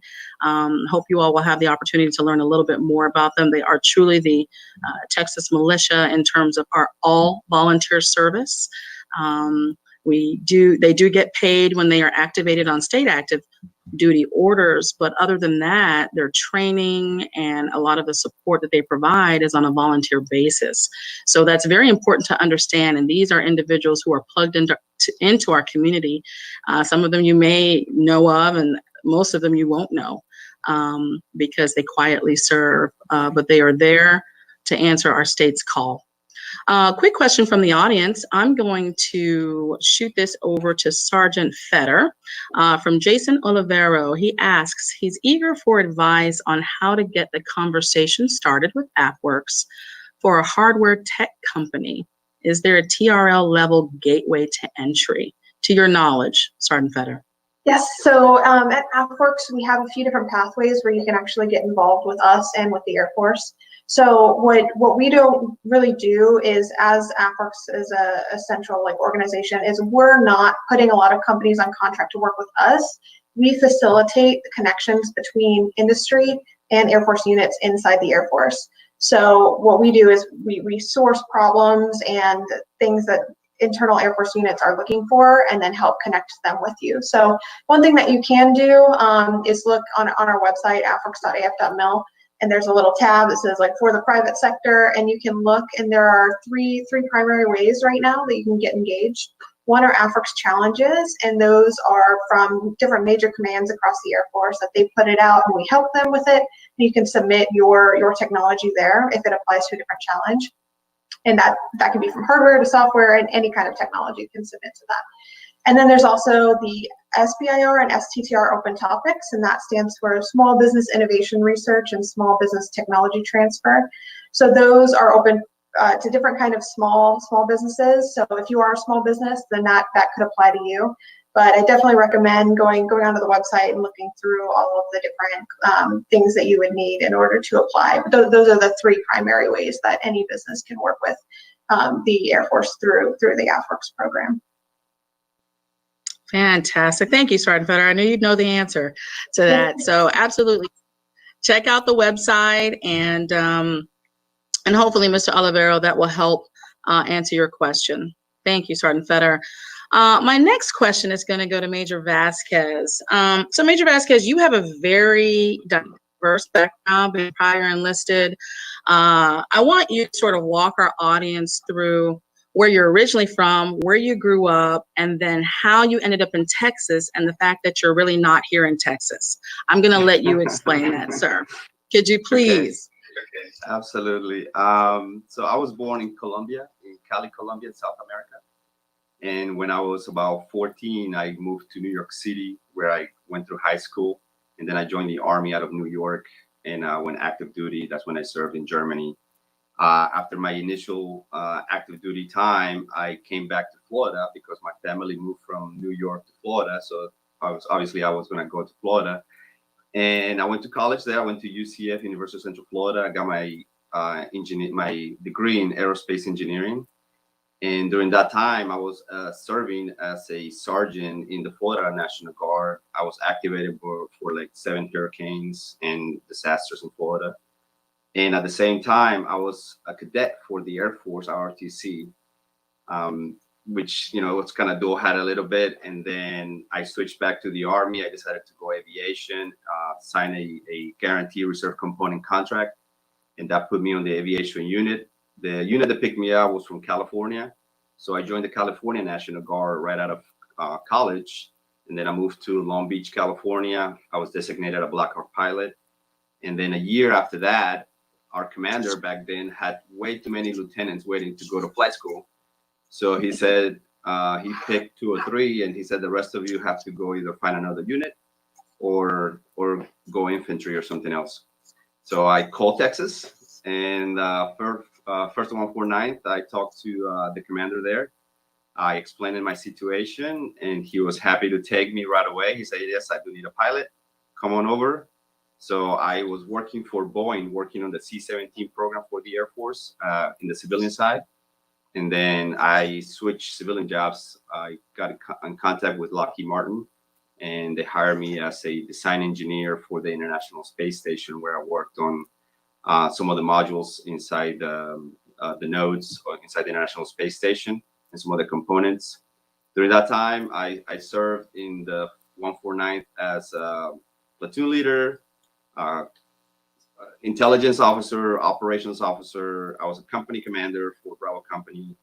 And after I did all that, I was still flying Apache helicopters, maintaining my flight hours, maintaining my civilian career. I have 4 kids and a wife. And with all that, right, still having the purpose of serving the Texas Army National Guard, still being a contributor to the community for all the disasters. And during that time, I finished my command. I wanted to do space. I wanted to do something with space. I find out that the Texas Army National Guard, which is the 36th Infantry Division, has one position as a space operations officer in the whole state of Texas. And I decided that's what I wanted to do. And I made the right phone calls, talked to the right people. And it got me into the 36 ID Headquarters Battalion, where I'm currently a space operations officer and maintaining my flight minimums with the 149th at the same time. So it's a unique opportunity in the Texas Army National Guard because you can have your primary career, and then you go have an assignment, like a stretch assignment, that will enhance your capabilities, enhance your technical side, and just go beyond your regular job. And this is unique because you don't have to lose your MOS. You don't have to lose your primary job in the Texas Army National Guard. What they do is that you assign you for a temporary duty. You go get your schools done. You go get your certifications done. And then you come back and continue to do your aviation portion if you want, or if you want to stay in the space portion of it. So I'm deploying in September coming up this year. And I decided to move my family to Florida so they can be near my mom, her mom. And so I packed everybody up, moved them to Orlando, Florida. And so I'm drilling in Texas. I live in Florida, and I try that. Sometimes I go to Alabama to go Fort Rocker to go fly simulators to maintain some hours. Then during M days or training events, I fly to Austin, and I come here to Camp Mabry and do some training. So it's a little flying, and then plus Lockheed Martin sends me to all over the place as well. So I know it's hard on the family, trying to maintain it, trying to balance it all out. But it works if you're motivated, and if that's what you want to do. Is something that you have to put the balance on every part of your wheel that spins every day. So that is the unique part of my life. Absolutely, absolutely. And I will tell you, as exceptional as your background is, and even your story, what I would want to let the audience know is this is quite normal for individuals who want to make sure they stay connected to the Texas Military Department, whether it's on the Army side, Air side, or Texas State Guard. We are all over the place, and we find a way to make it work because it all matters, and we're always solving problems. We're keeping our family at the forefront, but yet we're also defending our state and defending our nation. So that's kind of what I wanted to come through, especially with Major Vasquez's story, because yeah, he's a busy guy, and he must have a wonderful spouse. I want to meet her. Absolutely. I want to meet her. Real quick, before I move on to Colonel Stevens, real quick, Major Vasquez, we do have a quick question just from your perspective from the audience. And the question is, what role do you see immigrants to Texas, especially in the Latin community, play in the Texas Military Department and National Guard? Oh, the Texas Army National Guard is diverse. Everybody can join, right? Everybody can join the Texas Army National Guard. And we find in every level, no matter if you are E1, just brand new to the Army, brand new to the Air Force, all the way to the general levels, we have a Hispanic, we have the Latin culture embedded into the Texas Army National Guard, and we bring perspectives, right? Everybody have their own unique background, and diversity is what creates the Texas Army National Guard, is what makes decisions more fluent, more effective, because you have all the different backgrounds coming into making one decision, but your background might be a little slightly different than the other person. But when you combine those two backgrounds, then the ideas and the innovation comes to flow. And you can see it across the military, not just in the Texas Army National Guard. And the beauty and the reason that I appreciate the opportunity and just serving the United States Army is that they take you for what you can contribute and what you can do for the Army, not because the way you look or the way you talk or your inclinations or of any kind. Is you're a soldier, you're here for a job. What is your contribution to the Army? And you get recognized for that, and it's great. I mean, I've been in 22 years, and I cannot be any more proud to be a Texas Army National Guard soldier and a United States Army soldier. Absolutely. No, that's fantastic. And I'll tell you too, just for the audience, I know most people don't realize that the National Guard as a whole has different international state partnerships. So for Texas, our state partnership is with Chile and the Czech Republic. And so that's important to know because we actually do cultural exchange programs in terms of our aviators, our maintainers. Really on the operations side, we share ideas, and we have had that for years. So with Chile specifically, we have Latin officers that apply and are selected to actually go to Chile to live there. They move their families and basically become ingrained and incorporated into the operations there. So really important to know about the state partnership program. What we will do, I'm going to take those two questions in just a second. Thank you, Brian and Sean. Real quick, I want to make sure, because we want to talk a little bit about aviation innovation with Colonel Stevens. Now, Colonel Stevens has a very rich background. He, upon coming off of active duty and retiring, was closely tied into the business and innovation industry. So, Colonel Stevens, can you tell us a little bit about a time when your military and civilian expertise converged to solve a problem through innovation? Or the many times? Yeah, absolutely. Fortunately, I've had a very, very cool career. My career in uniform with the Texas National Guard was really diverse. I was an infantry officer, but I had a lot of external skills and resources and relationships. And one of the challenging missions we had early during Operation Iraqi Freedom and Enduring Freedom, when we were surging a lot of National Guard forces to support those operations, Texas, of course, was leading the way, and we were deploying usually about 5,000 soldiers a year to support the U.S. Army and DoD mission and the American mission in those theaters.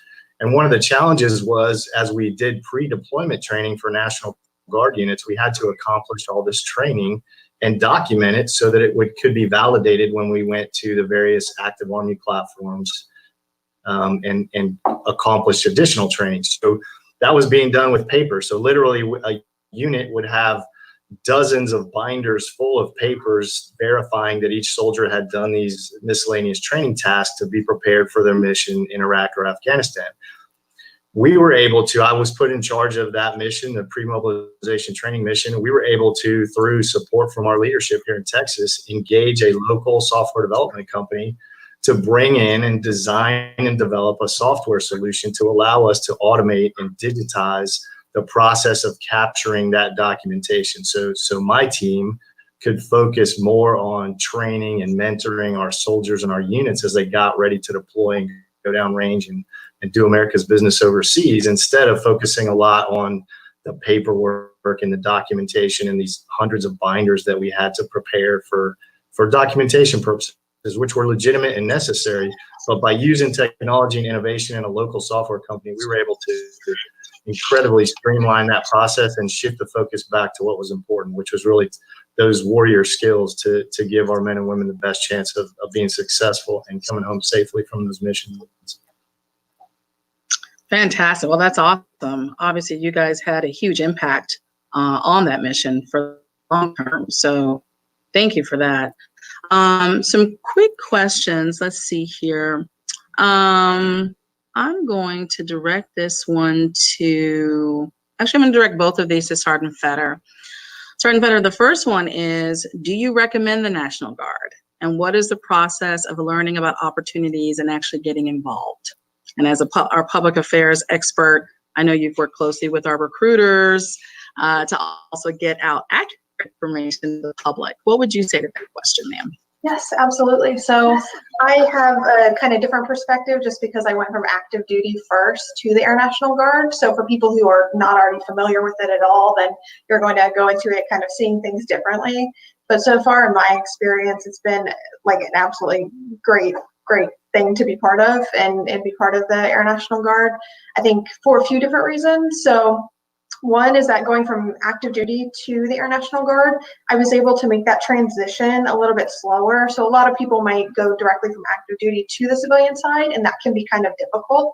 So I'm able to kind of have one foot in, one foot out, and kind of see what both worlds are like as I started transitioning. So that was good for my perspective in that sense. And the other piece is Air National Guard specifically is very community focused. So one thing that I'm able to do by being part of the Air National Guard is I can be involved in the community around the base. As public affairs, I get to talk with different people who want to get involved in our operations and different activities that we're part of. And then another really big benefit is that pretty regularly there are opportunities that come up, whether it is with relief operations for different natural disasters, or like my opportunity right now being on active duty with AFWERX. That came out of nowhere, and I wasn't expecting it, and I couldn't have planned it that way. But because it happened, it's because I was in the Air National Guard, that is something that I was able to do and capitalize on. So I think in that sense, Air National Guard has some great opportunities and great things to be part of. If you're actually looking to get involved, if you want to join, I would say just contact a recruiter, look at different Air National Guard units within Texas. There are quite a few, same with Army National Guard. And then reach out to them, see how to see if you want to apply, talk to them, figure out whether or not it's something you want to do.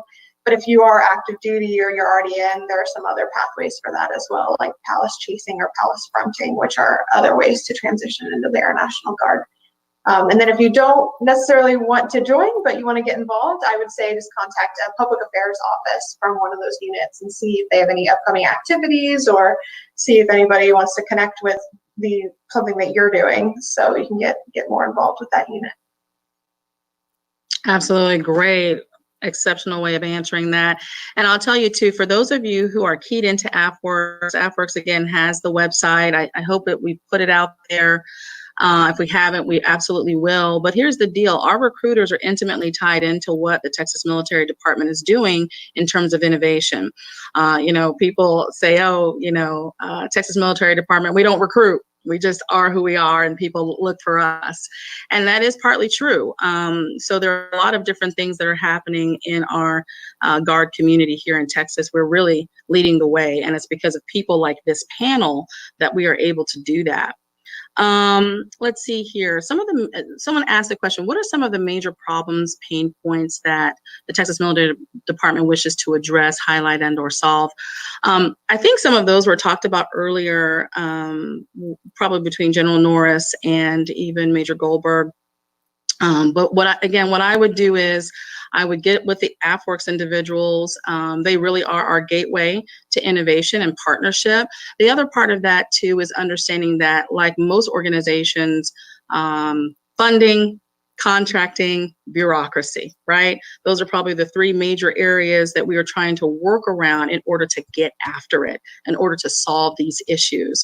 So when we talk about pain, even though some of those things are obviously in place for accountability and for certain reasons, sometimes when that interferes with getting the mission done, it can be very painful. So that's why we are seeking to partner with business and academia in order to advance the mission, and in order to really partner. We're all a part of the same community here in Texas. There's no reason why problem solving needs to be in a vacuum.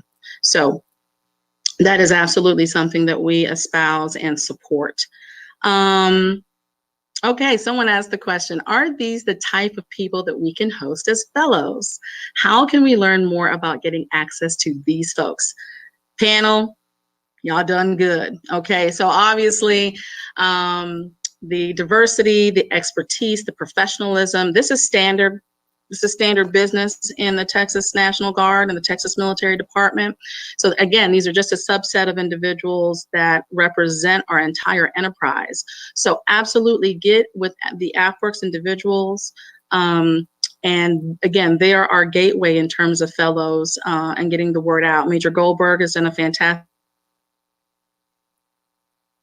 program on behalf of General Norris and all our other leaders. So he will really be the person to talk to in terms of the fellowship program. But absolutely, y'all, this is standard. Okay. Let's see here. I'm going to kick this question to Major Vasquez. Question is, what are your thoughts of your leadership taking such a bold step in creating this innovation unit, our TMDx? What are some of your thoughts? And I'll open that up to all of you, really. Major Vasquez, would you kick that off? What are some of your thoughts about this bold step?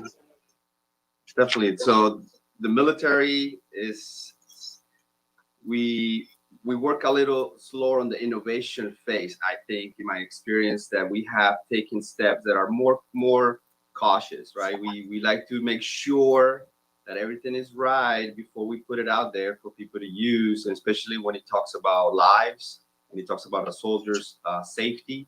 So we are very careful on how do we utilize new systems. So we need to start changing that mentality, right? That's what this TMDx is how we can inject innovative ideas, something that can have a quick turnaround and can create that benefit to the soldiers on the ground, to make sure that they can utilize something that creates a benefit, that creates efficiency, that makes the soldier better. So this is the first step. This is how we start getting people involved, and the soldiers as well, to think about, look, you could do that better. Why don't we have this? Why don't we have that?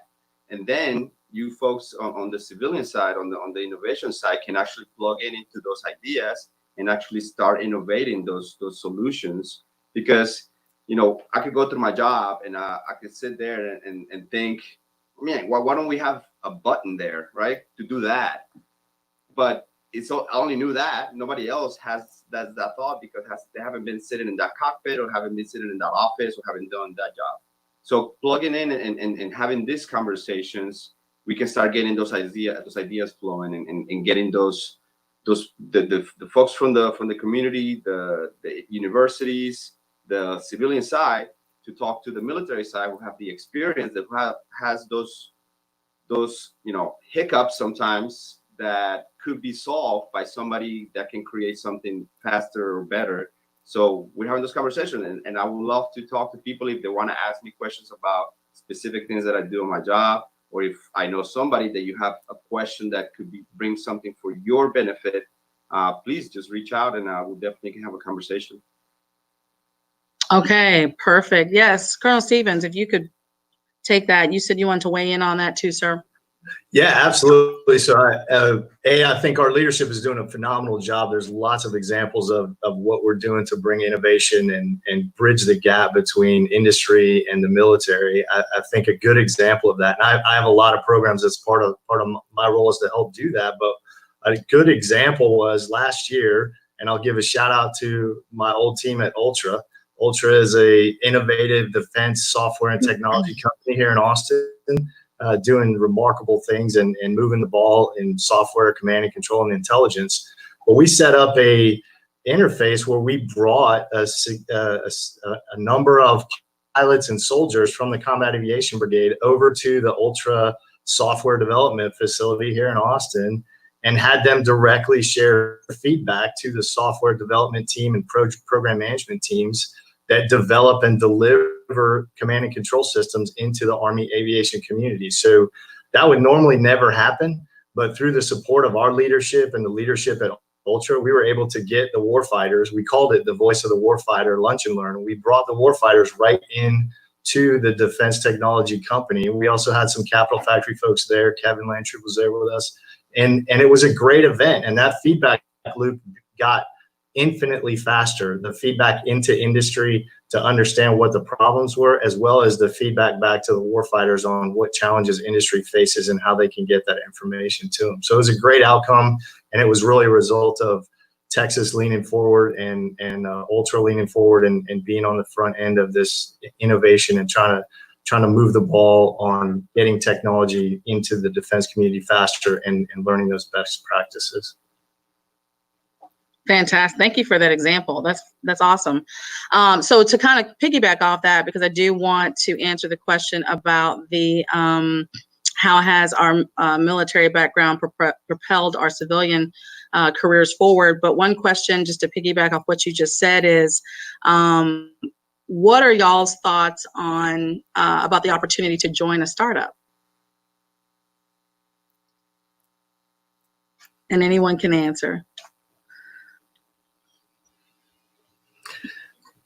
I'll jump in real quick. I helped co-found a startup right after I got out of the military. It was a service business, and we placed veterans with oil and gas companies, and it was a phenomenal learning experience. I mean, when you're part of a startup team, you are truly have to do everything. You're the HR person, you're the operations person, you're the marketing person.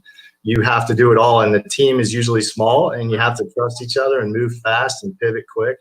Fail fast, learn quickly. It is a remarkable experience. Anybody that has the opportunity and flexibility to become part of a startup, I think it's a great learning experience. And the outcome potential is great. If you hit a home run and you end up launching the next Amazon or Facebook, then obviously it's economically super successful. But even if it's not, it's a great experience to learn business and learn how to do all the functions of a business at a very fast pace. Which is awesome. It's just so great that you have that experience too, Colonel Stevens. And just for the audience's, knowledge is that you'll find that a lot of guardsmen are plugged into the community when it comes to startups or owning their own businesses. For instance, Major Vasquez has his own augmented reality business. So if we had more time, I would absolutely have him tell you a little bit more about that. But amongst all the other things he's got going on, he has his own augmented reality business. So it's pretty cool. For Sergeant Williams, can you, because I know we need to kind of wrap it up. This has been a great discussion, guys. Thank you so much. Sergeant Williams, can you talk a little bit about, a couple things, because you know about competition. I want you to talk a little bit about competition. So one of the questions is, how has your military career helped propel your civilian career in terms of doors opening, skills gained, that sort of thing? And then I'll ask you the competition question. All right. So I enlisted whenever I was 17 years old, and I know I want to do IT. So I enlisted as a 25 Bravo. Now that was actually what got me into my career today. I would not be a cybersecurity professional. I would not be this high in my career if it were not for taking that first step in the National Guard to get where I'm at today. So that was the first thing. But it opens so many doors because you are actually serving with so many professionals at the same level. I have doctors, I have lawyers, I have people at the top of their careers that I am serving with in the same uniform. In the Texas State Guard, we're getting paid the same, no matter what, if you're an E6 or a O6. I mean, it's very humbling to know that a teenager at the age of 18 can join the Texas State Guard and be working with people that can mentor them. They're getting all this free education, which is a major different thing than the Army National Guard, because you can just come in and you don't even have to go IAIT, and we're going to allow you to start doing your job. And you can actually get your experience. That can be huge door openers to a long-lasting career of whatever you want to get into. And that's how I think that we actually should be advertising more is, we can open up the best doors for you. Awesome. Yes, I echo that. And then, this is a question from Brian Cook. He would love to hear your thoughts on how we can use innovation as a weapon in the strategic great power competition. Sergeant Williams, do you have any thoughts on that, just from your experience with competing? I want you to tell the audience a little bit about your experience with competition. Well, first of all, here in the state of Texas, we have a competition called the Best in Texas, where state agencies compete against each other in different competencies like IT innovations, hardware innovations, software innovations, and every year they decide on who's going to be the winner of out of the all state agencies for whoever hosts the best innovation. And for the past 3 years, my team has actually won for the past 3 years in some sort of IT or hardware innovation. And we actually just learned that 3 weeks ago. That is our 3rd year in a row. And now the competition's getting really, now they want us to get it every year. After year 3 is becoming an expectation for us. We won that for this year for our cybersecurity program, in which we came up with for an insider threat and actually training the end user soldier and other state agencies on how to find attempts to social engineer them and give out secrets and all that good stuff. So there's a lot of good competition that you can join with us. So yes, thank you for that. So short answer, we would love it. We love to compete in Texas. We have a whole host of different competitions that keep us sharp. So absolutely get with our AFWERX folks if you're interested in injecting that and creating something in terms of competition. The last question was, do other states have something like TMDx? And I will tell you that we are the forerunners for the other 53 states. Our leadership has ensured that this initiative will have the manpower and the dollars necessary to push forward, because again, the goal is to solve problems and to maximize the talents and skills of our guardsmen. So everyone, thank you so much for today. I know we have to run. We will definitely get a longer running panel next time. Panel, y'all did fantastic. I cannot say enough about how wonderful you all are. So thank you to everyone and have a great day. Thank you, Cindy. Thanks. Stay well. Thanks, y'all. Well, thanks to everybody, specifically to you, Cindy. Thank you so much for your job moderating. That was amazing and such a great panel. Alrighty, as we move into our next segment, we are going to hear from the startups who are really out there just doing so many great things, and they have won a combined total of over $150 million in SBIR funding. They may have been reluctant to work with the government before, but now they're successful in capturing those dollars and those awards and contracts. And so that's really exciting. It's exciting for us from Capital Factory to see those companies having that kind of success. And I know that they're excited to share what they're working with. And so at this point, I'd like to bring back to the stage Major Alex Goldberg, Stoichi, who will introduce all of these incredible startups. And he's going to come out in just a second and talk with us about the startups that they have been sourcing and working with. Actually, for the last few months, we've started to see a big uptick in those SBIR grant funding. And so before we get to that, though, we're actually going to go into a networking segment. And so if you're in Hopin, you can just hop on over there. If you're following us on YouTube, you can just take a break and stretch. And we'll be right back here at 1:15 to start our next segment.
I'm running your way, but you push me away. Your lifeline, losing your mind.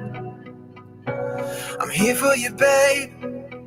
I've loved you the same this whole time. So tell me, what's on your mind?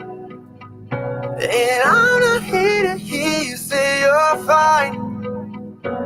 I can take the pain you hold inside. I wanna know, wanna see it. Can I feel your kryptonite? Can't get this off my mind. Does it only control you? Let me in, I'll help you out. I won't lose you this time.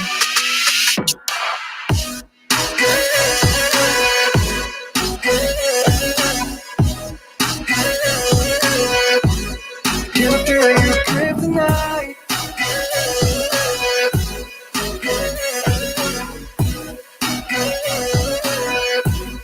Can I feel your kryptonite?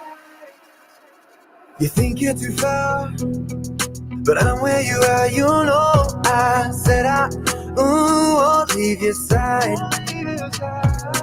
They left you bare, but I'm begging you, stare in my eyes for you. Yeah, I give my life.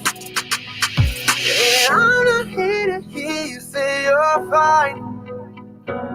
I can take the pain you hold inside. I wanna know, wanna see it. Can I feel your grip tonight? Can't get this off my mind. Does it only control you? Let me in, I'll help you out. I won't lose you this time.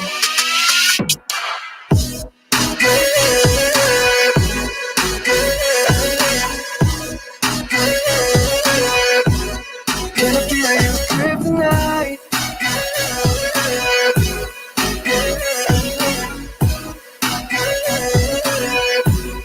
Can I feel your grip tonight? I wanna know what I see. Can I feel your grip tonight? I'm here to hear you say you're fine.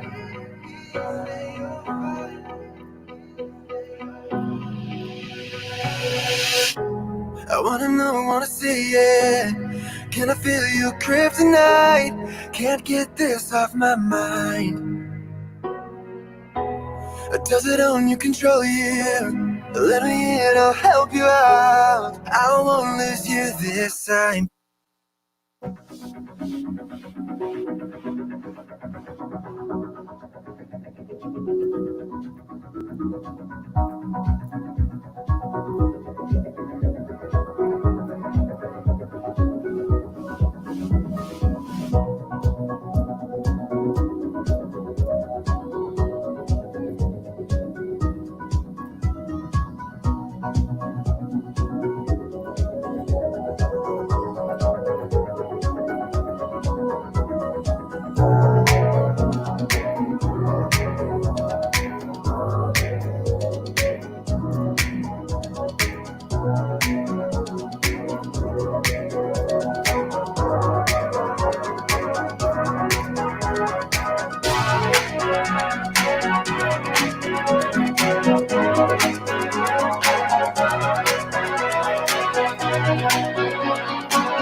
All right, welcome back, everyone. Thanks again for joining us today.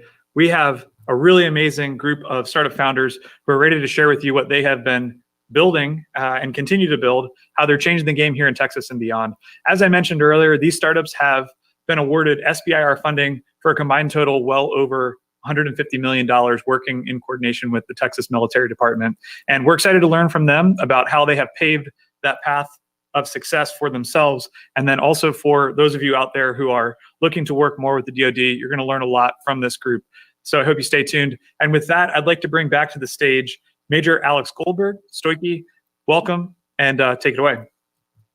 Appreciate it, John. As a quick recap of just TMDx, right? The vision of this Joint Innovation Unit is to be America's Pathfinder is how we can leverage a state military, right? The 24,000 people that we have in our organization, with over 60 facilities and bases throughout the state. How do we leverage all of that, right? Our people, facilities, and equipment to tap into the innovation within our communities? And how do we inspire them, engage them, support them, right? Support our people who have great ideas and we're just helping them bring them to fruition, or academia and industry really connect with the DoD, whether it's talking with an actual guardsman, someone who's an airman and a soldier who has the experience that can provide use cases and analysis of their technology, informal feedback, all the way to being able to help them connect with actual DoD contracts. And so I'm really looking forward to introducing just 4 of the 30 companies that you had said that have won over a total of $150 million of these innovation research contracts. We have been working with a number of different organizations that we believe, right, within our community can be game-changing for our nation. These conclude even just from DARPA that have highlighted many of these companies here in Texas that are working on novel diagnostics, therapeutics, and personal protective equipment here for COVID. Novel materials that will help scramjet engines, be produced 5 times cheaper and 4 times larger than currently capable. Next generation in mixed reality headsets that provide 220 degrees field of view, infinite field of depth, and eliminates motion sickness compared to current technology. Or predictive maintenance to help our aging fleet of aircraft and vehicles maintain readiness and resiliency. And so needless to say, I'd like to first bring on our first panel member, Blake Teipel from Ascentium, and here is their story. Imagine a world in which you can 3D print parts, metal, carbon fiber, polymers for aircraft, vehicles, or any other weapon system, anytime, anywhere. That the promise of commercial-grade additive manufacturing is truly realized both in cost and scalability. We can ease the burdens of our supply chains, maintenance personnel, and vehicle operators. We can transform military logistics and usher in a new era of expeditionary parts production. The Texas National Guard is working on the next generation of 3D printing that is 15 times faster and 5 times cheaper. We found this technology in our local community here in Texas in a company called Ascentium. We sponsored them for an AFWERX Small Business Innovation Research Grant, and they were awarded $750,000. The Texas Military Department took possession of an Ascentium high-speed extrusion printer, and after extensive experimentation, developing tooling, molding, fixtures, and jigs for our Black Hawk Combat Aviation Brigade, F-16 Fighter Wing, and C-130 Airlift Wing, we're ready to expand this capability further. For coronavirus here in the U.S. 0.7 million cases of COVID-19. 3 to 6 month delay for essential items, including. Imagine a world with crumbling logistical chains, where demand exceeds supply and the very safety of those we care about is at stake. The Guard is facing this world right now with an enemy we can't see. The solution requires speed and flexibility, ingenuity and innovation. TMDx, the Texas Military Department Innovation Unit, was called into action to support the Texas Governor's Strike Force to help solve critical challenges in the response to this COVID-19 pandemic. These include a shortage of ventilators, masks, and other personal protective equipment. In partnership with Ascentium, we designed and were awarded FDA emergency use authorization for a 3D printed mask with replaceable filters that are 10 times cheaper to produce than our current supply chains. Now, Texas Guardsmen and first responders around the state have the critical PPE they need to ensure their safety. Next, we are working to print parts for emergency ventilators and the production of material that is both antiviral and antimicrobial. The Air Force created a new program with the Small Business Innovation Research Office called Air Force Ventures to take strategic bets in promising game-changing technologies. Ascentium, in partnership with the Texas Guard and the Air Force Materials Command, was selected as one of the winners by the Secretary of the Air Force. Through this program, the Air Force will double any investment the National Guard Bureau puts into Ascentium. Our ask? By supporting us with a total of $8 million over the next 4 years, and the Air Force match, we'll be able to take that $16 million to scale this technology throughout Guard Nation. We have leveraged this unique capability of being citizen soldiers and airmen to bring this to fruition. The National Guard Bureau can take a leadership role with the Department of Defense to bring adaptive and secure logistics that will not only save billions, but will greatly enhance our readiness, resilience, and ultimately, our national security.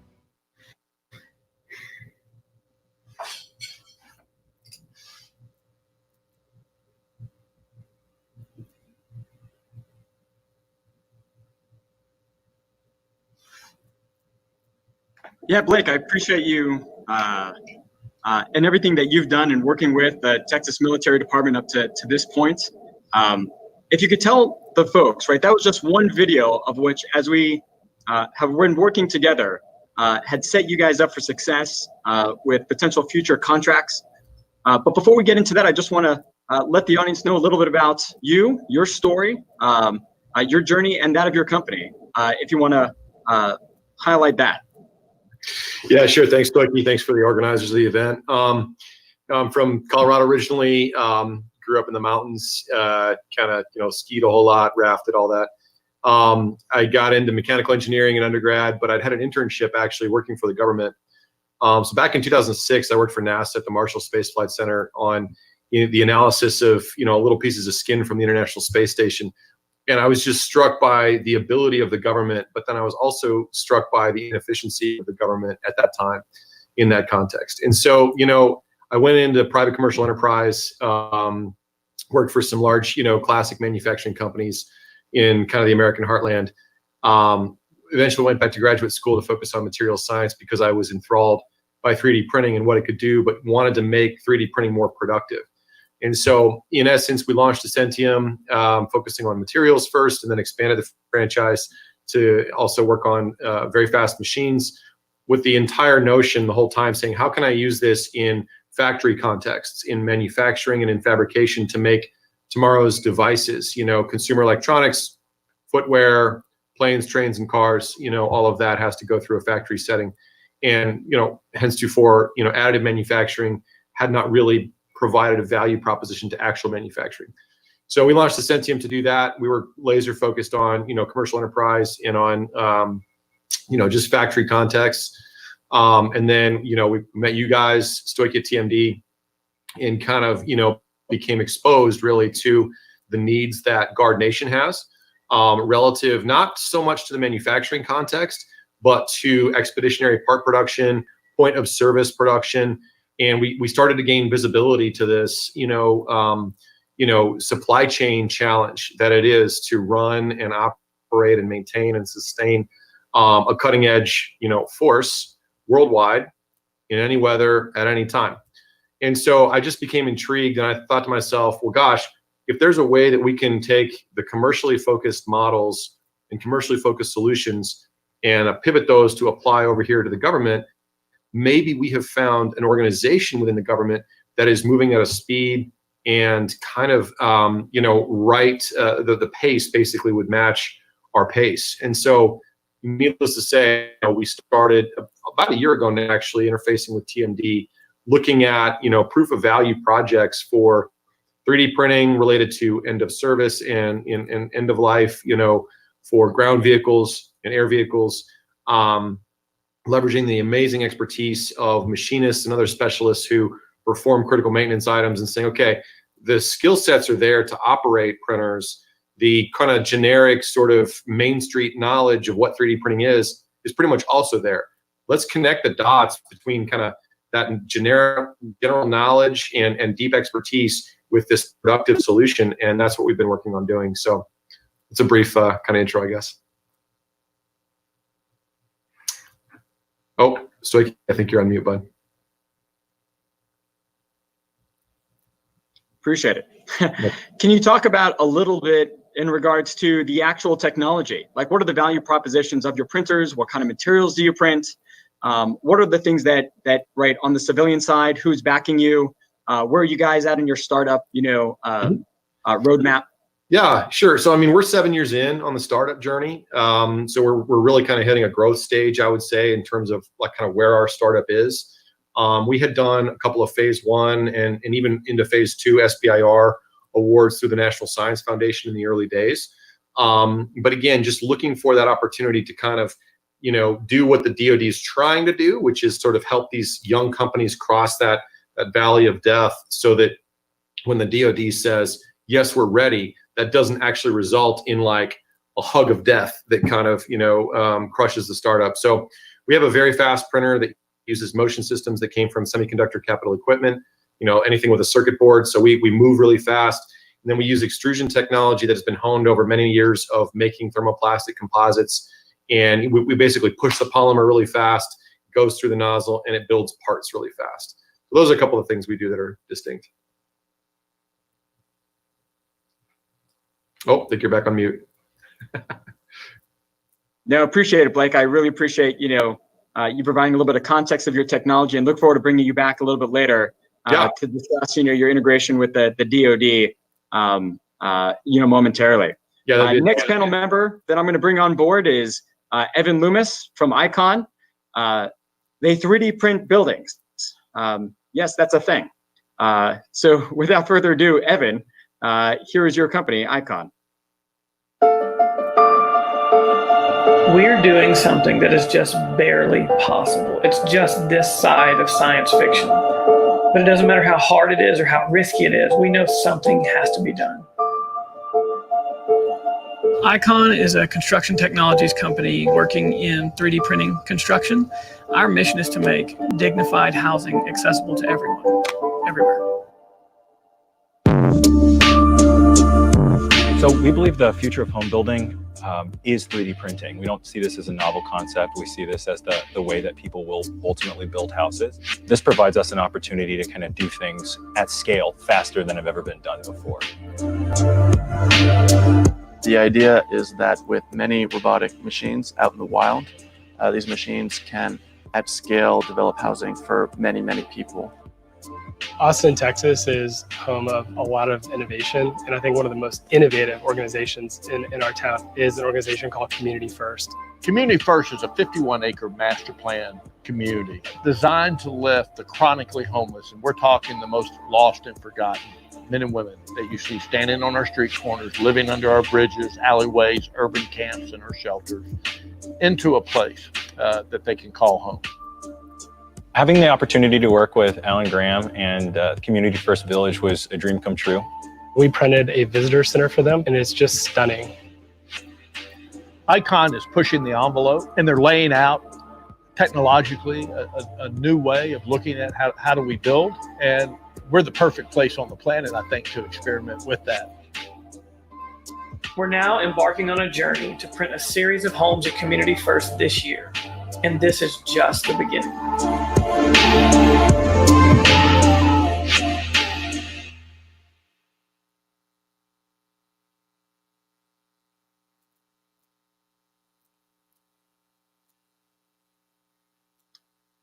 Hey, Evan. I appreciate you joining us today. It's good seeing you. Stoichi, it's good to be here. Absolutely. So if you could tell people, I know a lot of people are unfamiliar with 3D, additive, construction scale additive manufacturing, and interested in your journey. How did you, where did this idea come from? What is really the mission of that organization? You can tell us about that technology and kind of where you guys are at right now. Absolutely. Icon started with a mission to solve the housing crisis in America. There's also a global housing crisis where about 1.1 billion of our brothers and sisters around the world don't have adequate shelter. And it's called the global housing crisis for a reason, because costs have continued to go up. The quality of shelter has gone down over time. And this is one of those things that kept us up at night, and we wanted to solve it. And we think that the rest of the world has used robotics and software and advanced materials in very novel ways to make better things faster and cheaper, except for the house. And you have to have a house. It's a basic human need. And so that's where Icon kind of put its shoulder to the world, really. And we started a few years ago. We just were self-funding it basically to try to solve this critical issue. And we 3D printed the first house in America. And our hair has been on fire ever since then.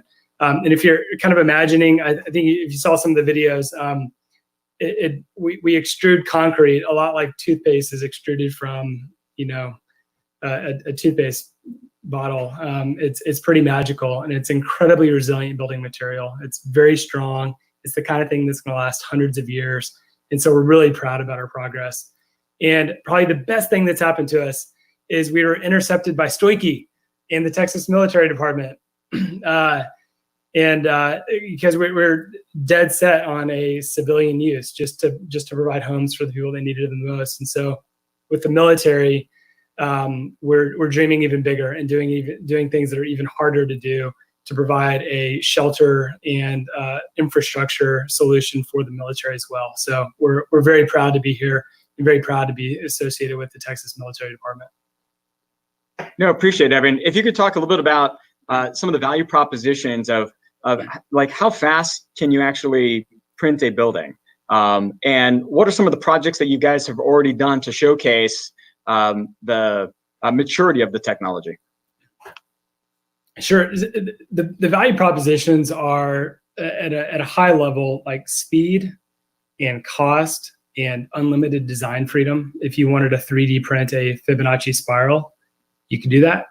I wouldn't advise it, but you can make things in very unique shapes, and so not everything has to have a right angle to it. Basically, resiliency is another one, and survivability. And so as we thought about how to deploy this technology specifically with all those attributes in mind, we made a decision. We didn't want to pick our battles. We wanted to fight and win every single one of them. And so it had to be faster. It had to be less expensive. It had to be more resilient. It had to be survivable, all these things. And I think where we're at today is something that achieves all of those. We've got a long way to go. And I don't want to present that we've arrived, but the future is definitely pointing towards this automation technology and advanced materials for these solutions. And so if you want to cost, the first house that we did, the very rudimentary first house, we did it in about 47 hours at quarter speed, which is very slow. If we were to use the concrete again today, it'd just be a couple $1,000s of concrete. Concrete is the most resilient, and it also happens to be the cheapest building material on earth, which is one of the reasons why we use it. And is this something that, right, on the civilian sector, I mean, is this to code? Is this something that you can print right now and actually, have a building that someone can buy, in theory? Yeah, everything's to code. We've passed the most stringent building standards in the nation, which are basically here in Austin, Texas. We've also 3D printed in zones where there's earthquakes, and so this is the kind of thing that's not niche for hipsters wearing skinny jeans. It works in all parts of the world in a bunch of different contexts, and it's remarkably easy to use. All you need is an iPhone, and obviously the machinery, and you select the building that you want. Our algorithms that we use to print are structural algorithms, and so they're not going to print anything that is not structurally sound. Our worst case scenario is somebody gets hurt, and so we're taking every precaution we can to make sure that these are durable, long-lasting structures. Well, Evan, I appreciate you joining us on the panel here, and look forward to discussing a little bit more with the rest of the group, your technology and how it's being applied to the DoD use case.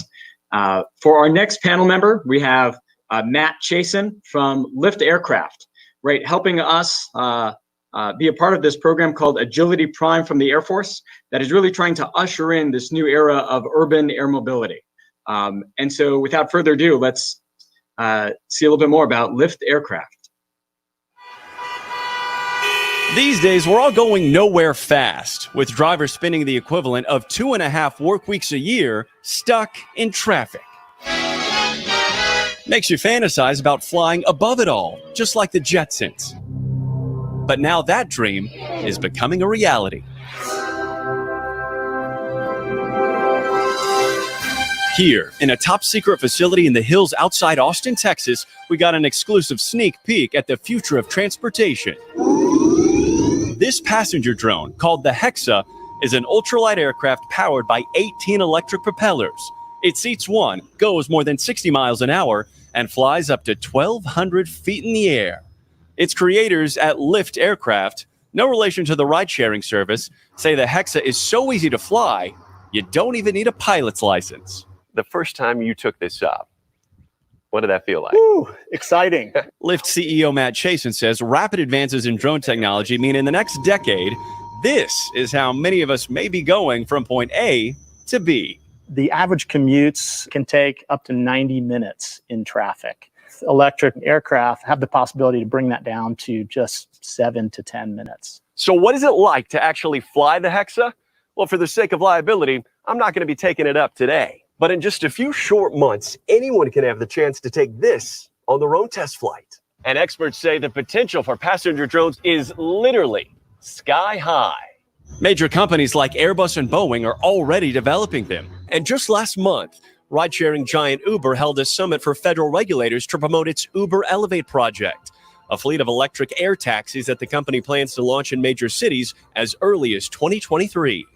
For air taxis to become a reality, the FAA has to develop new safety regulations, something Chasen says could take at least 5 years. To avoid delay, he's launching his Hexa as a recreational ride, available to thrill seekers in at least one U.S. city by year's end. So this joystick is all you need to control. It's kind of like a video game.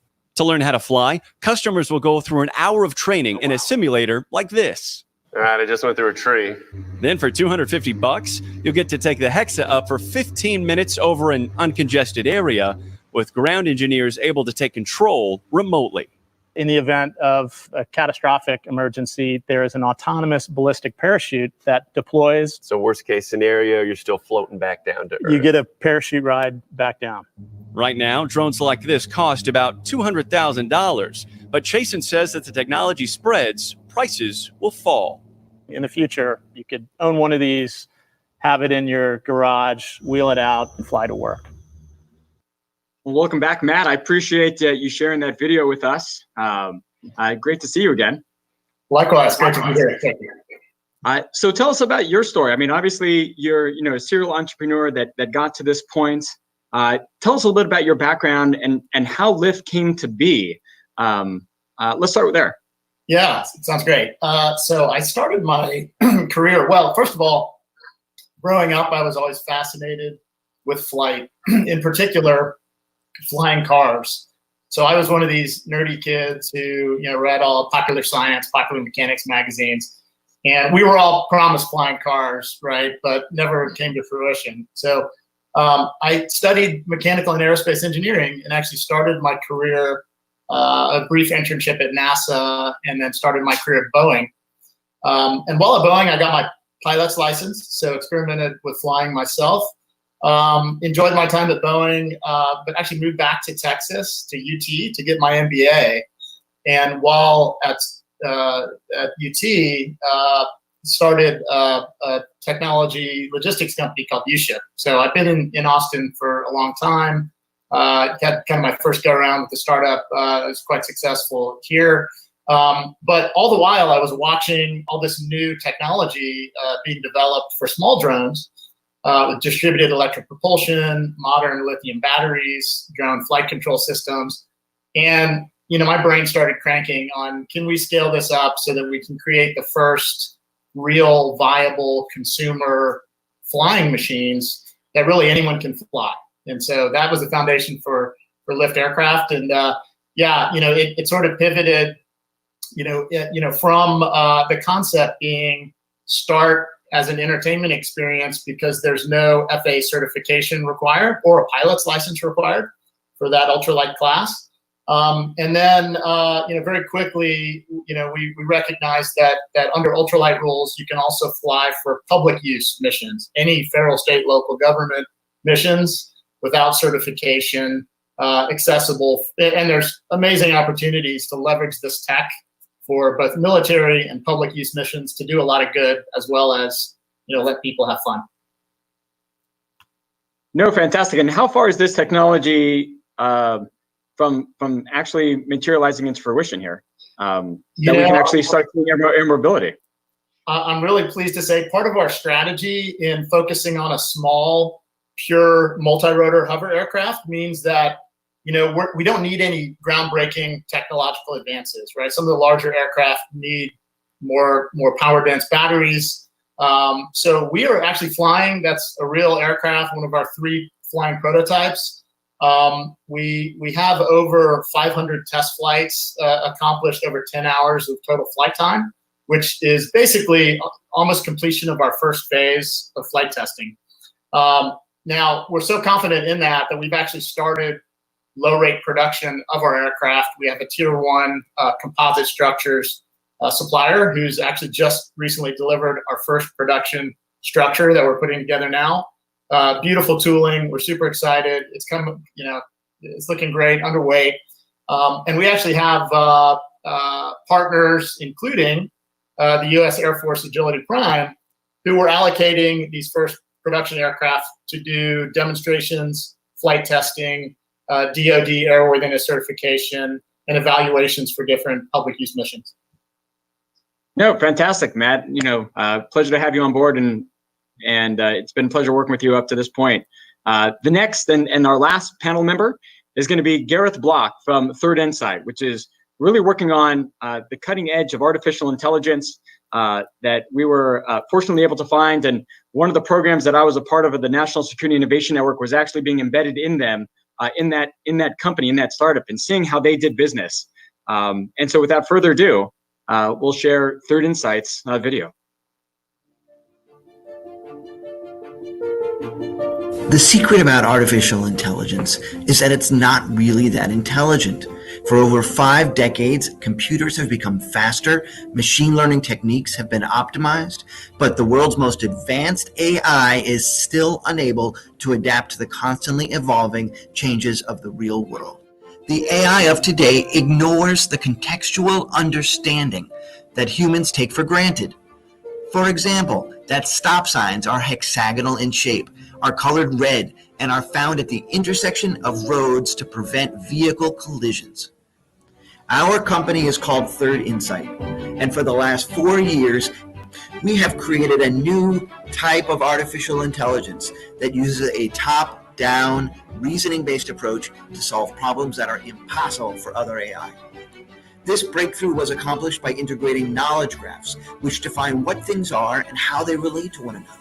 Sensor fusion, which leverages multiple modalities, auditory, visual, multispectral, and several others to gain a context of an environment.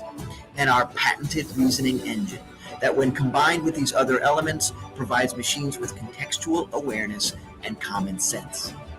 And we built this software using an open architecture and hardware agnostic framework with DoD compliant cybersecurity at the forefront and requiring limited compute resources so it can be deployed on practically any machine to solve real problems in the real world. Imagine a world where a drone or a ground vehicle can play hide and seek. It can perceive its environment to ensure it's not detected while collecting vital intelligence. Or it can autonomously search a building to identify potential hazards, to track hard targets or detect unknown threats, to discover survivors in ways only humans do today, and then to recommend the safest paths for ingress and egress. We are currently on contract with the Department of Homeland Security, Air Force Research Lab, Space Directorate, AFWERX, and the Air Force Installation Mission Support Command on projects that apply this technology, giving machines the ability to conduct fully autonomous inspections of Air Force aircraft, environmental surveys on military installations, and to perform search and rescue operations in GPS-denied environments. Join us on our journey to bring about this next generation of artificial intelligence, to enable a new kind of human-machine teaming and autonomous behaviors that enhance our country's readiness, resilience, and ultimately our national security. Hey, Gareth. Well, pleasure you joining us today. You looks like we got the same haircut. So if you could tell us a little bit about your background. Obviously, it's impressive technology that I've had a firsthand glimpse into. And if you could tell me a little bit about how that came to be. How did you put your life force into developing that and creating the company that you have now? Well, thanks, Loki. And actually, before I start, I just want to say thank you to the Texas Military Department. When we started this company 4 years ago, I had done a PhD in applied math and had always wanted to build a general intelligence that could be used for everything from intelligent drone and navigation problems to intelligent agents that would work with us. It wasn't until you and I really got deep into the business model of what that would look like going into military and dual purpose technologies that I really started to understand the breadth of what we could do and how we could do it. And so I just want to, just at the beginning, say thank you to you and the Texas National Guard, the Air National Guard, for allowing us to build out an autonomy platform that would, I think, bring a lot of what we're building to fruition. When I started, and the company now is about 9 or 10 people. We're doing extremely well, but the technology itself is quite fundamental, right? So we patented some this idea of deep learning and knowledge graphs last year. But for us to migrate that into an autonomous platform that can really solve the challenges, again, that most AI on the market today can't really even dream of, these are the kinds of things such as like spatial reasoning, understanding context, bringing situational awareness, playing hide and seek with the enemy. All of those things are really outside the scope. And so for us to bring that to bear is going to probably take another 12 months or so. And so we're just really grateful to be able to play out those concepts at National Guard bases over the next 12 months as part of the cyber stuff that we're working on. No, that's fantastic, Gareth. At this time, I'd actually like to bring all the other panel members on board and have a collaborative discussion, right, between myself and obviously very familiar with all of you and how we work together. First question that I want to just be able to throw out there is, when you guys created those businesses, whether it's the 3D printing of buildings or parts or your airlift or Gareth, your artificial intelligence, was the DoD in that vertical? Was that something that you guys had planned? When I'm creating this business, the DoD is absolutely somebody I wanted to work with. And we'll go around the room just as if we started. So we'll start with Blake. No, not at all. I didn't conceptualize that we would be working with the DoD, not because the DoD was a bad fit for 3D printing or because the DoD would make a bad customer. Just I didn't know how to get into the DoD. I didn't know how to access the marketplace, and I there was such a pace mismatch that I perceived that I didn't think it'd be a fit, for us, at least not in the early stages of our company. But, I was wrong, in those things, and I'm happy to say that now. And we're starting at the state level, I think really opened the door and unlocked a lot of other conversations with Big Air Force and, AFRL and LCMC EZP and these other, centers. But that all started at the state level, folks knowing us, meeting us, and helping to be our Sherpa to take us, into the big leagues across the enterprise. No, fantastic, Blake. Same question to you, Evan. When you guys started, trying to solve the homeless crisis, was the DoD, in that vertical? Not really. There were a couple of things that happened. I had a buddy that was in Special Operations Command that said, "Hey, I bet you could print a forward operating base." And I was like, "I have no idea what a forward operating base is. Like, give me the decoder ring and help me understand what this means." And so I remember hearing that. And then over the course of the next year, as we started talking with investors, and we said, "Hey, we think there may be a DoD opportunity here with our business," investors started giving us a little bit of pushback on like, "Hey, I've heard the government is really hard to work with. That may really hurt your valuation as a startup company. So just be eyes wide open, be super careful about partnering with the DoD. Because they may slow you down or make you go sideways." And so there just wasn't a lot of good information out there for a startup founder like myself. I have personally found that, yeah, there is a tremendous opportunity to 3D print forward operating bases, as my special operations buddy mentioned, and so much more. In the DoD, in part because of these tiny innovation units within each of the branches, and obviously the Texas Military Department, are making it easy for startup founders like me to kind of plug in, because they can be your, like Stoichi said, your Sherpa throughout the process. And so I was a skeptic, and now I'm a believer, and I'm super bullish on our prospects within the broader DoD. No, that's fantastic. I mean, same thing with you, Matt. When you were creating Lyft, did you think that the DoD and what service, would be in that vertical, would be in that business model that you would really spend tech cycles on developing for? Not at all, actually. There's a lot of investment in electric VTOL technologies globally, but in the U.S. there hasn't been much government-sponsored research and development, so we were focused on a market that we could penetrate early, the ultralight recreational market, thinking that military use and transportation use would be pretty far off. And we were really just in the right place at the right time. As you know, kind of right as we started flying our first prototypes, all of a sudden, we found out about this new Agility Prime initiative from the Air Force, and amazing vision on their behalf. They don't want to see the same thing happen to the manned eVTOL market as happened with small drones. The supply chain, going overseas to countries, we don't like very much sometimes. And, so they're investing heavily as a strategic, national interest in eVTOL excellence in the US. And so we were fortunate in that we're kind of right place at the right time for that. And we're going to need a lot of investment and development, and partnering with the Air Force on certification and other things is going to really help us, accelerate our development. No, appreciate it. Same thing to Gareth, but if you can articulate, and we'll go back around in regards to, so obviously there's been some hesitation. Maybe it wasn't in your roadmap initially when you first founded the company, but what changed? And when trying to navigate the DoD, right, there's all these different innovation units. What have you seen as the value proposition that TMD has provided to help you, brave that world that you were hesitant to join and are being, and thriving, being successful in right now?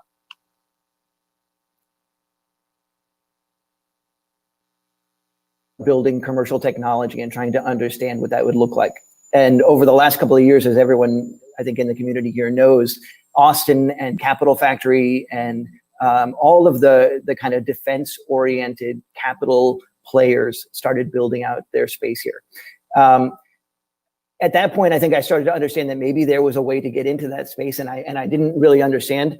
And then, honestly, when Stoichi, when you embedded yourself in our company for 3 months, It was at that moment that I realized, and I should tell everybody, I mean, and I think you guys are individually this way as well. You start these companies because you have a life force that you want to invest yourself into. You only get one shot at life. I mean, you're going to die tomorrow. You better spend it well. And so, and that's actually how everybody in my company feels. We're not doing this. We're doing this to make good amounts of money, but we're doing this because we love the problem set and we want to articulate it and solve the problem as best we can. So when I met Stoichi and he articulated that actually the warfighter mission is as valuable as any other mission I could devote myself to, and I found that we resonated so strongly with it. I realized that we were actually a mission-driven company, and our mission was to deploy this artificial intelligence in the way that was best for. I mean, I'm a patriot, so for the U.S. So TMD, I mean, really helped us navigate that space, and General Farrell and through Stoichi allowed us to operate on the National Guard bases, the air bases throughout Texas, and it's been a great boon. And so it's made everything possible. No, I appreciate it, Gareth. And you know, I'll go back to, you know, Evan and Blake real quick in regards to, so now being integrated with TMD and being able to access our people, facilities, and equipment, how has that been leveraged to contracts and other DoD partners from that to help, you know, providing you a pathway to actually transition to a program of record, which is right this valley of the shadow of death. So what has been your experience and where are you guys at now? I guess for Ascentium, so we were so two things. So we were, when the COVID crisis was kind of spinning up in Texas back in March. I think everybody was kind of wondering, what does this mean for the state? Are we going to get hit? If so, how badly and where? And how do we respond? So we were contacted by TMD as part of the the leadership of the government had asked for TMD to play in fill in the gaps and providing for the public, providing for our communities, our hospitals, our frontline workers medically. So, we built a bunch of 3D printed face mask kits and supplied those. So that was just gratifying to be part of that project, to be able to leverage kind of the expertise on printing high volume quantities of parts, tens of thousands of parts quickly. And then over on the big Air Force side, we were able to matriculate into this StratFi program, which is this basically a fintech innovation that the Secretary of the Air Force for Acquisitions put in place to really help the government be able to match the funding needs and the funding speeds for small, fast-moving growth stage enterprise. So that's been our journey. No, fantastic, and Evan as well. And just one question from the audience. I see Raul asked, will the Air Force match the $8 million that the National Guard's putting in? And the short answer is yes. So we were able to get them access to $16 million of capital to help scale 3D printing for expeditionary, part production. So Evan, a little bit about where your company is now and the other DoD, organizations that now that we've introduced you into the DoD, winning the Phase 2 contract, where you guys are at right now, and then you also have a unique story in regards to not all of our nation states around the world share our values, and there's a unique story that I would like you to talk about of other investors trying to reach out to you to be able to leverage their technology for themselves. You bet, Stoichi. I'll be brief. So where we're at now is we had this wonderful gal named Jen Mars, who is a tech scout for AFWERX, and I just want to give her a shout out. She quickly introduced me to the force of nature that is Stoichi Goldberg, and those were kind of my guides during this process. And so it started with the TMD, then we got on-ramps to the Air Force, we got on-ramps to the Marine Corps, and we got on-ramps to NASA. We're still waiting for the Army to answer our emails, but hopefully that happens sometime in the next year or two.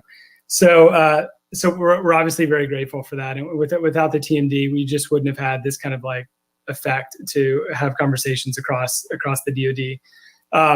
In terms of nation states and stuff like that, we can I talk about this, Stoichi? Okay.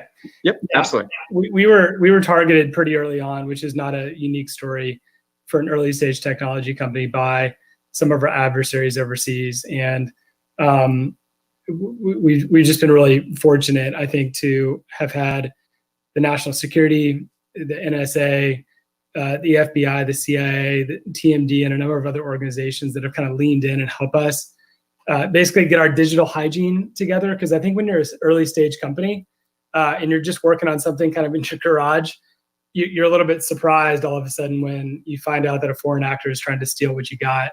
And so, on top of the contracts and the revenue generating opportunities that are provided within the military, they're helping us make good decisions on how to not get our stuff stolen, who is friendly, who's a foe, how to navigate that whole kind of wild world that we live in. So I know I'm not alone in that, but it's pretty complex if you're dealing with it without someone like the TMD on your side of the table.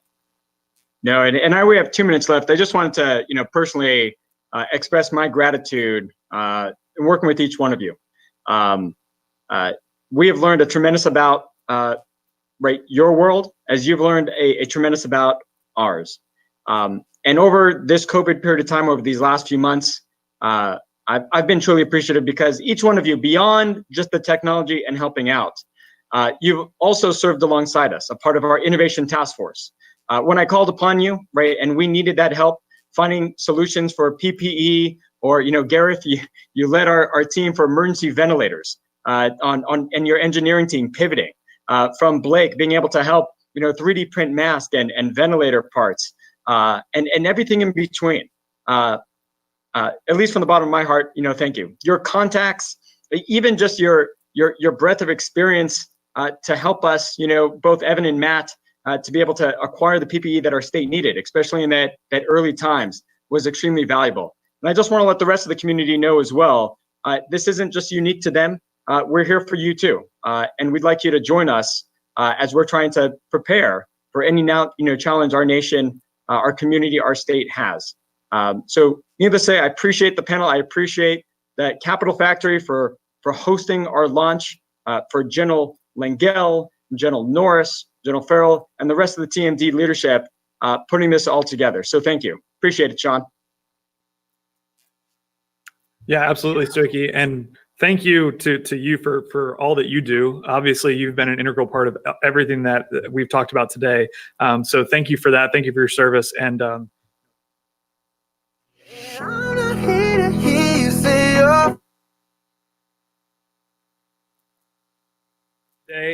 but if you are joining us through Hopin and you're going to be heading over to the startup crawl, we invite you to go over there and check out all the cool things that are happening. Again, this is a virtual startup crawl. This is the first time that we've done this before. So we're really excited for you to check out all the booths. There's tons of startups and our corporate partners who are there who would love to meet you. So go in there and check that out. And for those of you who are not joining us for Startup Crawl, we will see you back here again tomorrow for the third and final day of Fed Supernova, starting at 10 a.m. Central Time. So we will see you then. Thanks and have a good night.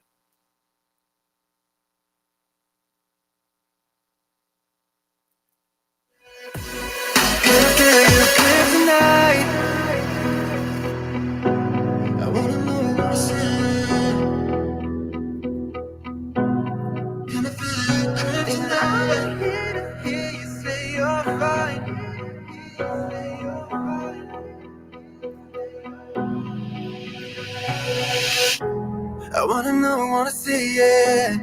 Can I feel you kryptonite? Can't get this off my mind. Does it own you, control you? Let me in, I'll help you out. I won't lose you this time.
Round your finger, dizzy from being spun, hung on every word, yeah, every single one.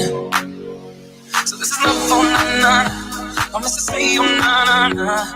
Have all that days, oh na na na. I'm hard to love, oh na na na. God knows I need you, oh na na na. And when push comes to shove, forever is never enough.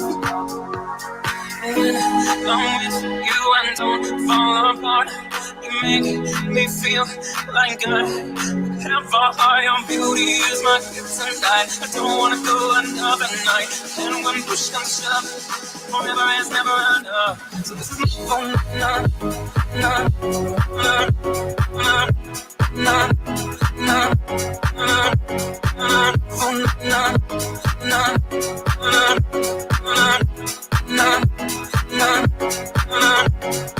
Slow, automatic, from a movie, cinematic. Your beauty is my kryptonite, and I don't want to go. So this is number na na na. Promise to stay on na na na. We have a melody on na na na. I'm hard to love, oh na na na. I never thought I'd find someone. God knows I need you, na na na.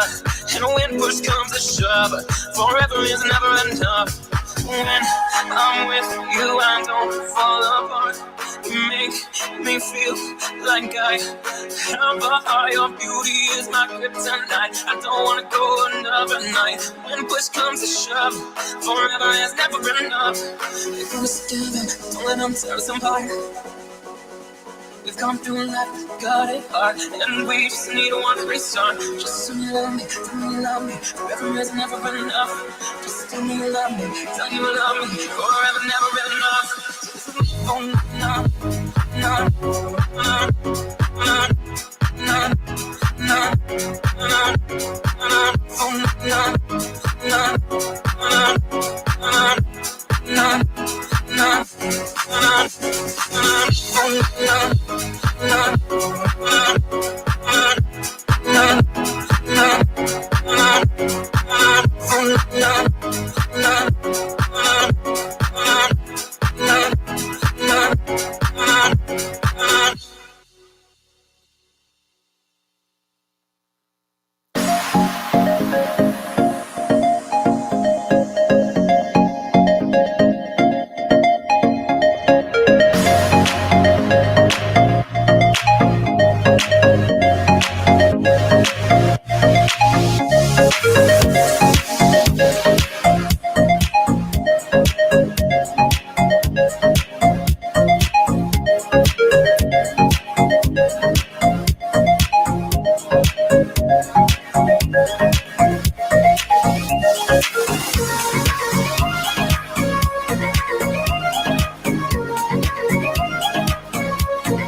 I'm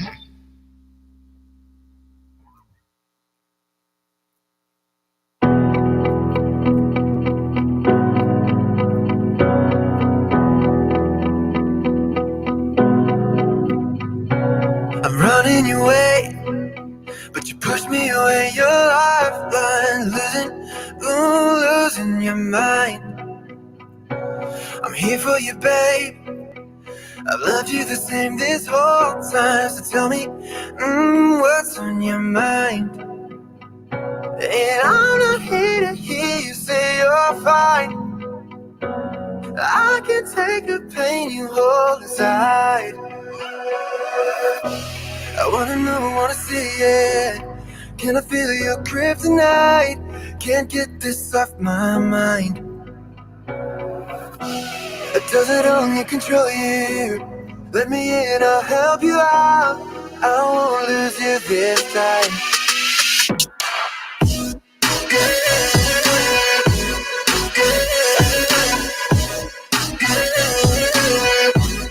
Can I feel your kryptonite?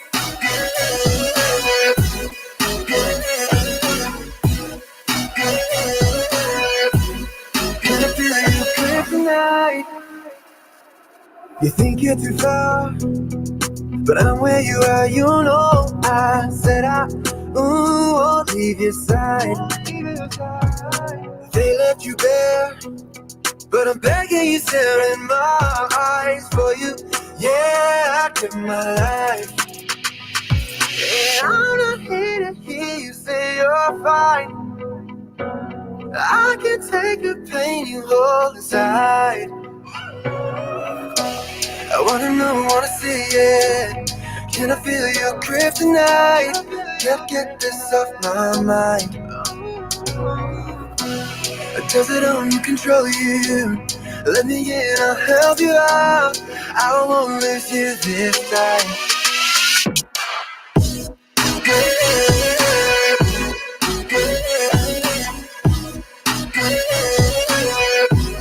Can I feel your kryptonite?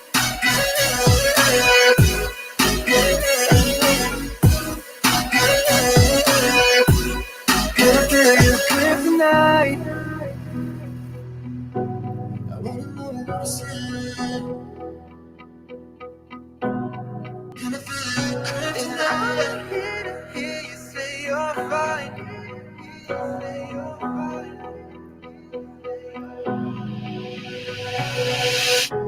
I wanna know, wanna see it. Can I feel your kryptonite? Can't get this off my mind. Does it only control you? Let me in, I'll help you out. I won't lose you this time.